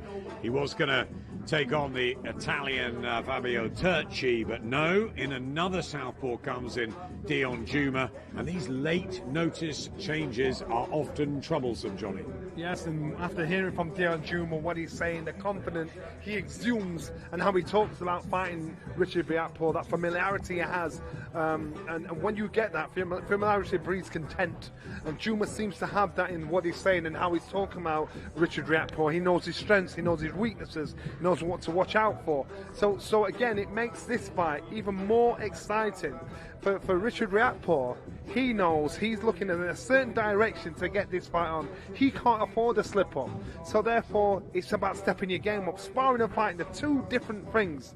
And so Richard RIakporhe, he knows everything has to slowly but surely fall into places. The jigsaw puzzles are merging. And I don't think he's a finished article now, because he hasn't got the confidence to match his ability. But it's coming slowly but surely. Now he's in the gym, he's got Anthony Joshua there, he's got Fraser Clark there. Success breeds success. Angel Fernandez will be pulling that out of him. I've been down to look for a few times and seen Richard in action. He's just shaping up southpaw, which is interesting. Oh, don't be fooled by that. Don't be fooled by that. He'll do what's comfortable for him. And you know what? When southpaws fight, the people who southpaws struggle with is southpaws. If you're not a natural southpaw, then Marvin Hagler wasn't a natural southpaw, but he adjusted. But what I'm saying is this: Jumah isn't an awkward southpaw. He isn't. He's a pretty. And again, it sounds disrespectful. I'm not being disrespectful. He sounds like he looks like an average southpaw. You've got to understand what I'm saying. He's not an awkward. He's not a Pernod Whitaker. We've had that debate and argument before. And that's it. He's not a Pernod Whitaker. He's not a style or a Nassim Hamid style or Pacquiao's awkward style. He's a pretty Richard be coming style. out boxing southpaw, or should he be sticking Richard to what should he be knows? coming out and stick to what he knows. Yeah. But be sure about it. Be confident about it. So doing that, look, it might be to fool us. Might be able to fool Jumah's people. You don't know, but Richard needs to come out and do what works for him. Got so much going for him, of course, as well. Really good role model, great talker. He's got plenty of power. It's a fantastic division. He could become a real star, couldn't he? He could be. So I'm looking at how he's wrapped up now. Weight-wise, that told me he's still on weight depreciating. He's still trying to get the weight down. I don't know. It's just a little lethargic in what he's doing, just going through the motions. Is this something you could do without today? You don't know. We don't know why he's late. We don't know what he's been doing. But I know one thing: he's taking this fight serious. Well, that's everything with Richard RIakporhe. It has to be. It's what he's wanted for a long time. He wants to come here. Now we know the tales in boxing have been tough, and fighters have come from very difficult backgrounds and circumstances. And this is a guy that is very well educated, and he's recovered from being part of the London gang world and escaping from it, and redefining his life. And these stories keep getting repeated and keep getting mentioned. And when these stories are mentioned, it's because guys are finding a way out, are finding a way to do something with their life and to inspire others. And when you listen to the story of Richard, when you listen to other fighters that have come from that background, it's about inspiring others. It's about saying, look, it doesn't have to be this particular way. And the way this guy's changed and given his life a platform to go in a different direction is brilliant. So no matter what happens Saturday night, this guy, Richard, has done himself a great favour, and kids in the community a great favour. I can't see Deion Jumah anywhere, so I'm not sure if this attempt at being a southpaw in the ring is to try and fool anyone, or whether he's actually thinking of switching it up on Fight Night. Jumah's spies are stood right behind me right now, watching, so they're doing their job at the spine. How do you think he looks as a southpaw? It's a southpaw. He looks, again, if you're going to be southpaw, you're going to make sure when you go in there as a southpaw, you're bringing something special to the table. Otherwise, you're the easiest fighter to get rid of.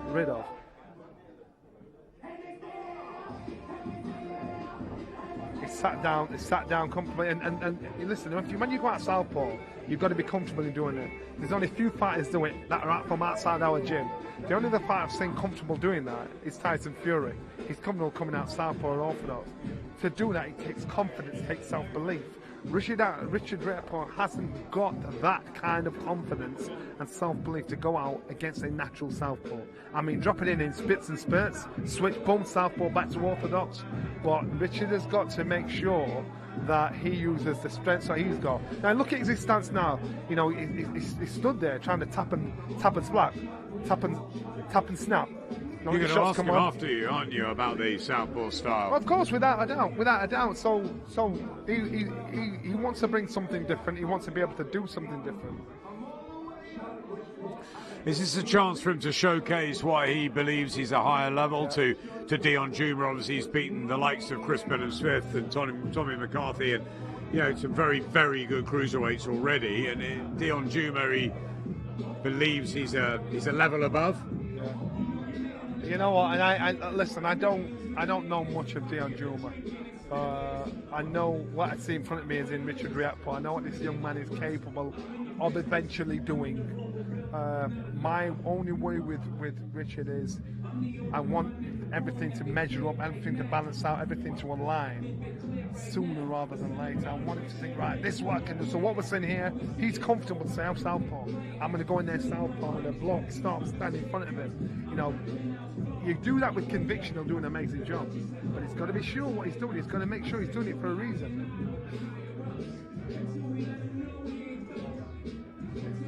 He was brought up on the Aylesbury estate in Woolworth, and at 15 he was stabbed in the chest outside a house party, and he required emergency surgery.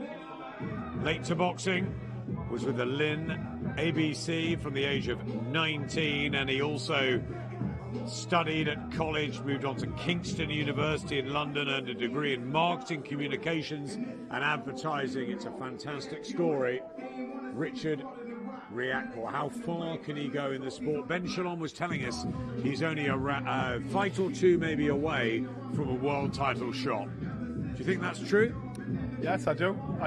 Remember, at world level, you're scratching around for opponents. You're scratching around for fighters, and the cruiserweight divisions from when Usyk has stepped up to heavyweight is wide open. Lawrence Cole is there making waves, looking for opportunities, and then it's not the only belt that's there at top level. You know, so of course there are opportunities there for Richard to come through and take advantage of the world scene. Let's put Richard down. Good to see you. How are you? Nice to see you. Richard RIakporhe back to London. Wembley awaits, and it's not Fabio Turchi, it's Deion Jumah, and I know a guy that you've sparred a little bit with before. There's that history. It's a London rivalry, battle of the unbeatens. Excited? Yeah, of course. I'm always excited, and it's the same mission, you know. Different opponent, but same goals. So we're motivated. In fact, I'm actually even more motivated for this fight than Turchi. Why is that? It's because there's history. There's history, and tell us we're a bit. going to prove. So there's a bit of sparring over the years. No, forget it. The sparring is nothing. You know, sparring. You know, it's not words really words exchanged. Not even. But it's just more about who I am and what I've accomplished and who deserves what. I believe I'm here for a reason, whereas he's just lucky, you know, on this occasion. But the bad luck is going to kick in again, 26th of March.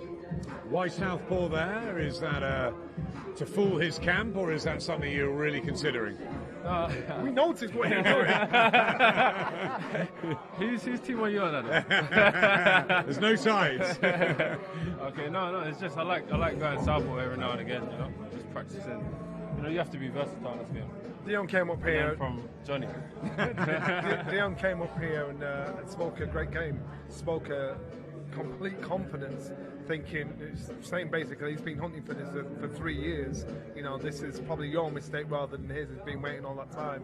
Is it all hot air? Or have you always had your eye on him anyway and kept your eye on the ball? Yeah, always. I'm keeping my eye on the ball, and it's a great opportunity for him. You know, get himself on the map.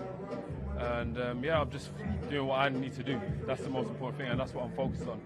So yeah, same plans, same goals. I know you've been enjoying working with Angel Fernandez. Obviously, he's now got AJ full time. He's got Fraser Clark. I mean, incredible experience, and what a stable that's being built. How's that been the last few weeks working with those guys? It's been absolutely amazing. You have, you know, AJ in the camp. I get a lot of advice. He teaches me, and he's spoken to me about, you know, things that he's went through and things that I have to watch out for. Seeing him and what he's achieved as well, being in and around me, it's more motivational for me as well. We want to achieve at least half of what he's achieved, you know, and that keeps the hunger and the energy, and he kind of feeds back off that at the same time because he sees us on the way up. We're trying to make our way up in the game, and he's like, you know what, I remember those days. I remember when I was coming up in the game. So yeah, let's all step up our game. Success breeds success. Actually came down last Friday morning. I don't know where you guys were, but I came down looking for you last Friday morning. Yeah, I came down. In Loughborough. Yeah, in Loughborough, yeah. So, but whatever you're doing, success breeds success. You understand the pitfalls, you understand the glories. But I know you put the work in, so I don't expect you to have overlooked anything. Absolutely not. Absolutely not. I think someone like him is a more dangerous fighter. If he doesn't come with his A game, then listen, this game is not for him. You know what I mean?